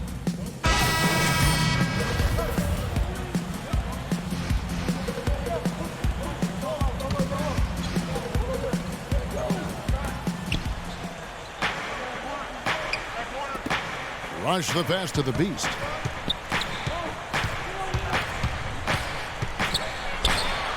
And he gets the bucket.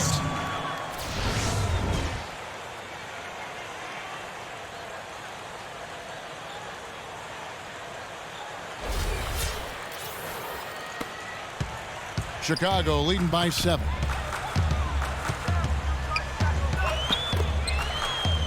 Gibson inside. It's stolen by Gobert. Here's the Beast. 15 points in the game. There's the steal. And here we go. The Bulls fast break. And out of bounds as the Jazz gain possession. 17 seconds on the shot clock. 17.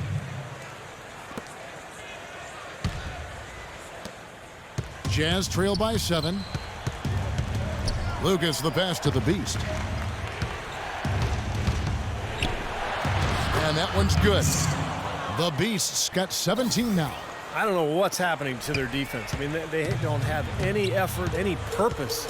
And it's really costing them. I mean, the last 5 baskets at that end have been on very easy looks. To the left side wing. Snell. And a great assist by Heinrich as that one goes in. He has 5. Here is Lucas. The pass to the Beast. To the inside. Gibson with the steal. Teague against Lucas. Uses the glass to finish the layup. Teague's got the lead up to 9 now for Chicago. And an important part of every team's game. A look at the hustle stats for the Bulls. Their activity at the defensive end, Kevin, has been really impressive. Attacking and coming away with steals. They've repeatedly gotten out on the break tonight as well and scored a lot of baskets in transition. And Utah making a change here. Cantor's checked in.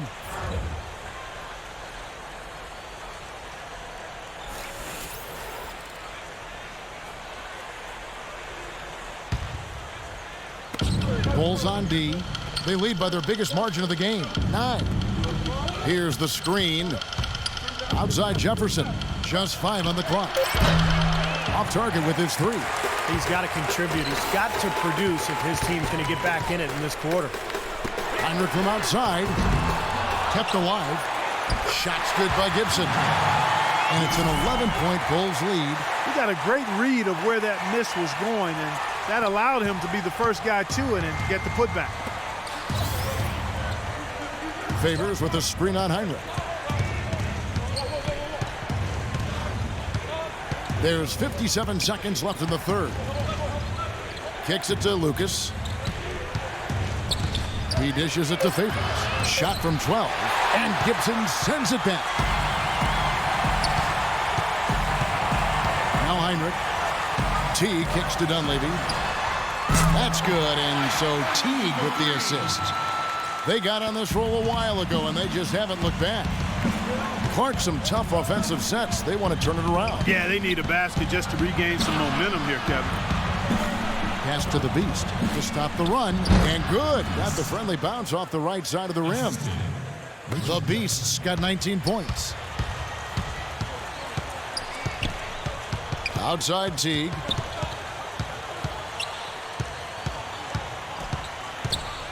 Dishes to Dunleavy.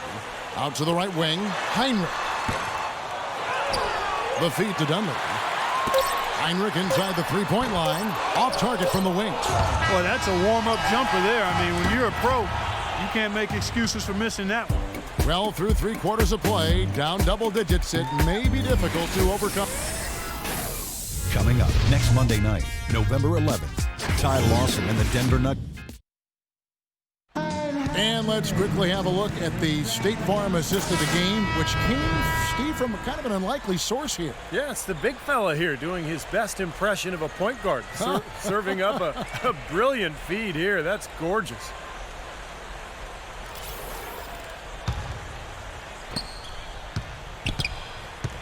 Up front, Boozer and Noah. On the wings, Butler and Dang. And it's Rose in at the 1 spot. That's the 5 out there for the Bulls.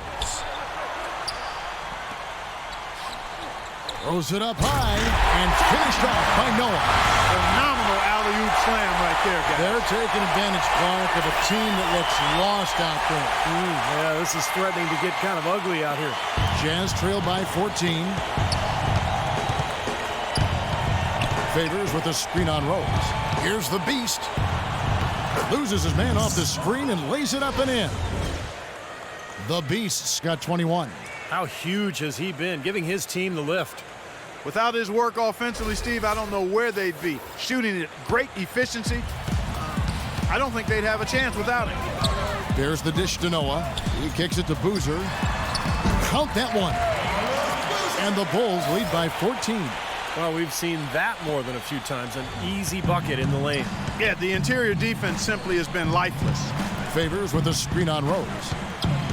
Feeds it to Jefferson. Passes it to Canner. And he drops it in from the low post. Nice pass. That one was right on target. Chicago leading by 12. Outside Rose. Here's Boozer. Yes, and it's Rose with the assist that time. Rose has got assist number 11 for him here tonight. Final quarter of play, about a minute and a half off the clock into it. Here's the Beast. He's covered by Rose. Noah with the block. Butler kicks to Dang, and that one is stuffed right through. None of the defenders wanted anything Clark to do with him on that jam. And I do not blame him at all, partner. He was coming in with a bunch of steam and was ready to posterize whoever decided to get in his way. All right, I understand, fellas, but come on. You've got to challenge him a little bit at least. No good from the Beast. Well, I think he kind of alligator armed that one, short stroke. After doing a nice job to get open, he didn't finish the shot. And so he earns a trip to the line. Officials saw the contact, and he'll shoot two. You know, with all of the improvements in medicine and also the advances in rehabilitation after torn ACL surgeries, we've seen a number of players come back to be as good as they were before the injury. Derrick Rose's fans had to be feeling good about what level he would return at when he came back. The Beast passes to Favors. Here's the Beast. He's covered by Rose. 6 on the shot clock. Here's the Beast. Knocks down the 10-footer. The Beast's got 10 points in just the second half. Going back to the ACL repair for Rose Clark. Great to see modern medicine extend players' careers and help them return from those tough injuries. Steve, it's been terrific watching these players come back. Really didn't see Rose last year, certainly. I expect this year he'll be terrific. Well, it's so great to see Derrick Rose back on the court after missing last season. One of the most explosive, entertaining players in the NBA. A great guy, terrific team leader. The NBA needs Derrick Rose, so fun to have him back. You know, Enes Kanter, the 3rd overall pick back in 2011, the Jazz have high hopes for him. You know, last season, it seemed as though he started to turn the corner. And oftentimes, with big guys, you've got to give them a little more time. What you like about him is he's able to score with his back to the basket. He's got good footwork in the post. And his outside shot is starting to come around as well. Keep an eye on this kid. I think he's going to be a major force in a couple of seasons. And we're about 3.5 minutes into the fourth quarter. Here's the Beast. He's covered by Rose. Makes it 2 points there from the Beast. And Kanter improved his scoring last season, but he's just not as scores. Now, he's a physical rebounder, and he's shown flashes of being a good defender as well. But if he's going to score, it's going to come mostly on putbacks and kind of garbage buckets on drop-offs from his teammates. Outside Dan. Lets the 3 fly. Rebound, Utah. Favors has got his 5th rebound in this one. When this game is done, they'll be off to take on the Raptors. And that will conclude a 4-game road trip. It's tipped and stolen by Butler. Outside Rose. On the wing, Dang. Outside Butler. Back to Dang. Just 5 on the clock. Noah kicks to Butler. Here's Rose. The putback and finished off by Noah. And the Bulls lead by 18. Well, I love that aggression. Forget about the tip. Just grab the thing and slam it on. Well, what a way to get second chance points. Yeah, don't take any risks. Just put that ball back in the hoop. Now the pass to Kanter. And lots of contact there. Missing the shot. He'll shoot 2. That one on Rose. Been a great game tonight for Enes Kanter. 12 points, and free throws have been big for him today, with 6 points from the line. Well, you know, he understands the value of those easy points. Also, you know, getting the opponent into foul trouble. I mean, those are big. Those are the little things that will add up for a team trying to get a victory.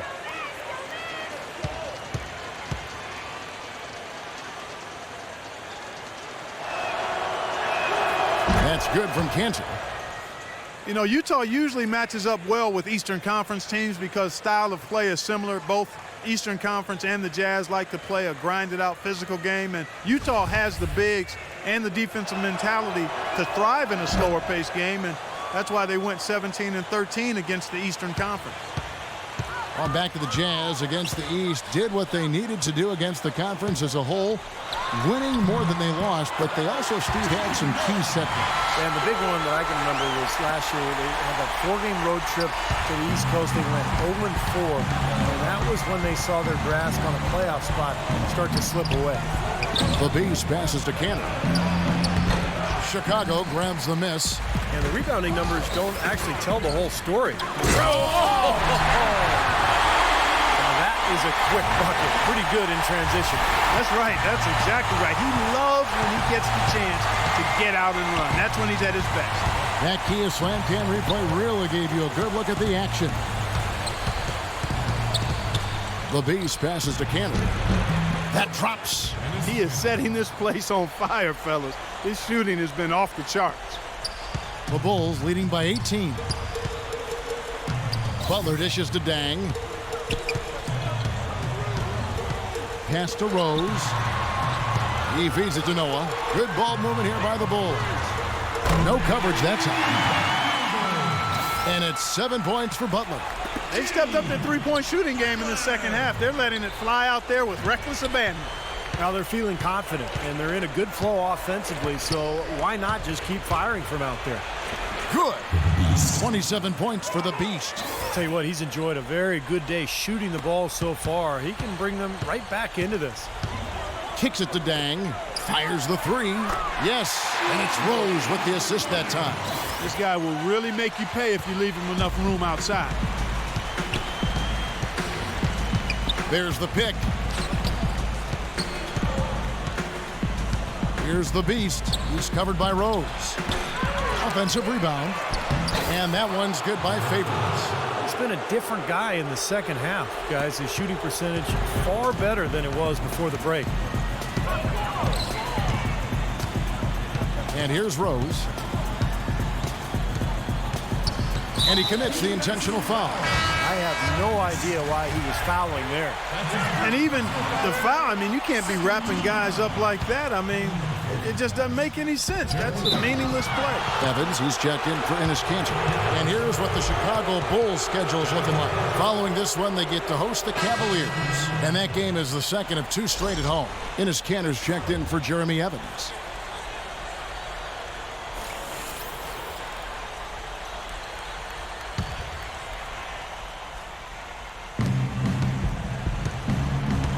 Here's the Beast.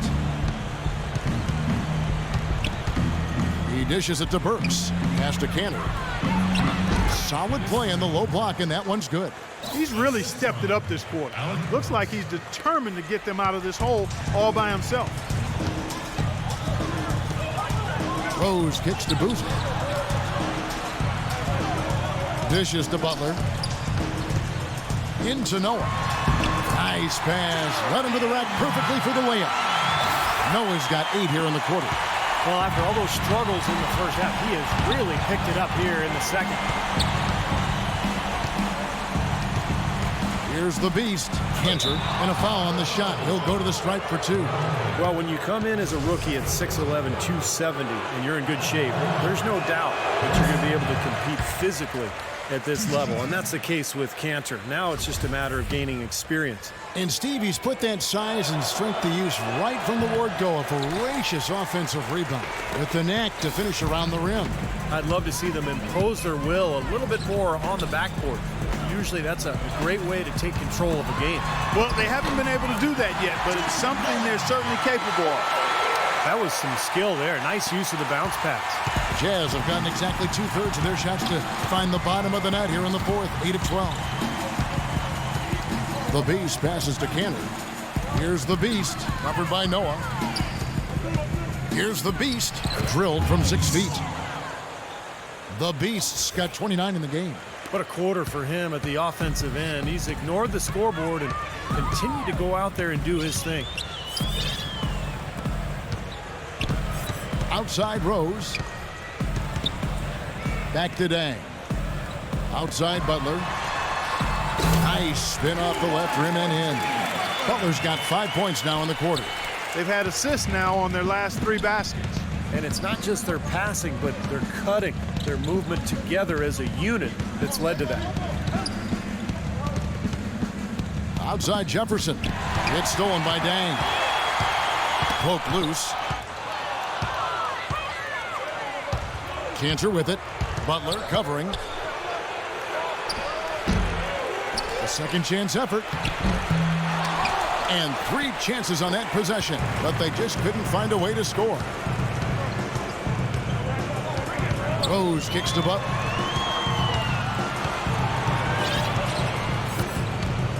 Outside Dang. Butler dishes to Rose. In low to Boozer, just 4 to shoot. And that's out of bounds. Chicago will retain possession. Yeah, so close to picking that pass off, guys. At least he got a hand on it. He did what he needed to do to make sure it didn't hit the target. Andres Biedrins, who's checked in for Utah. A moment to check in with Doris Burke. Doris? I was able to listen in on what Tyrone Corbin was going over with his team. It's their lack of points in transition that has him mainly concerned. They need to be pushing it, he said, creating more opportunities for easy points in the fast break. The second thing he mentioned was that they need to play a chaotic brand of defense, not the careful kind. He said, quote, go ahead and take some risks out there. Likely the final major changes to their game plan as they try to make a late comeback here in the fourth. Kevin, back to you. And thank you, Doris. The Jazz shooting it brilliantly here lately, 60% from the field. There's a screen. Outside Jefferson. It's stolen by Dang. That's tipped. And there's the feed to Butler. There's the dish to Rose. And he converts the layup. Rose has got 21. That's pretty much been the norm for them, getting their points off assists and great ball movement. Nice rhythm and flow for this team. Tremendous communication and alertness. And he gets the bucket. And that's 31 points for the Beast. 1:33 left to play here in the fourth. Rose with the ball. He kicks it to Dang. Back to Rose. In low to Boozer. It's good. This time the assist from Rose. Boozer's got 12 points in just the second half. And guys, with this one winding down, it's obvious to everyone who's watched it. I mean, just a total mismatch in a true show of strength for the Bulls. But Steve, you know, you don't see this kind of a blowout often. But tonight, this is a quality win across the board to deliver out Clark this kind of punishment to him. Well, you know what? I thought they did a nice job of playing against the game. They kept the pressure on and clearly were dominant in every area. And during the long NBA season, each contest important here tonight. Tonight's win will give them 4 on the season. You always need role players to step up and help, and that was the case here as everything was working for Lou all day. He affected the game so much with the way he was able to come up with steals and get extra possessions for his team. 6 to shoot. No good from the Beast. He got the shot he wanted off that pick, just couldn't get it to fall. But Steve, they'll take that play all day long, 10 times out of 10. That was good action. Rose passes to Noah. Outside Rose. Feeds it to Noah. Makes it off the glass. And the fans loving what's transpired here tonight. A really good victory for these guys. Sure was. I mean, they did just what they needed to do to keep the visitors from getting any momentum going at all. Favors with a screen on Rose. Here's the Beast. Terrific design on the pick play, and he lays it in. The screenplay worked ideally there, and I'm not talking about the screenplay you see in a movie theater. Gave him more than enough room to get that shot off. And so Chicago takes this one, and by a big margin. You know, Clark, every team has a bad night, and these guys might want to watch the tape of this game the next time they have a bad night to remind themselves how dominant they can be. Well, this is one of those dream... Derek, tremendous work on the...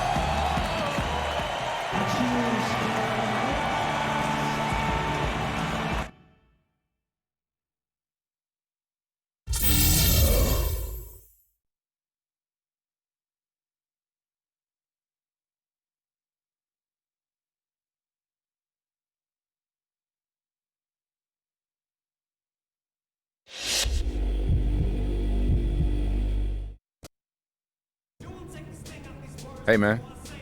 Thought everyone was gone. I'm not disturbing you, am I?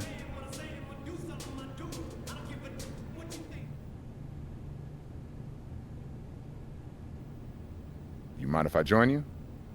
I got some things I want to look over myself. Maybe we could run through them together.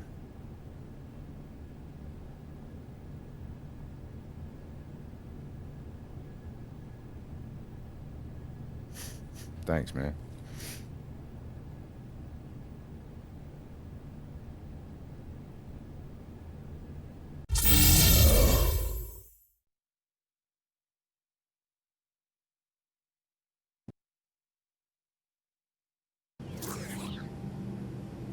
Hello, folks. This is your captain, and we are cleared for landing into Toronto.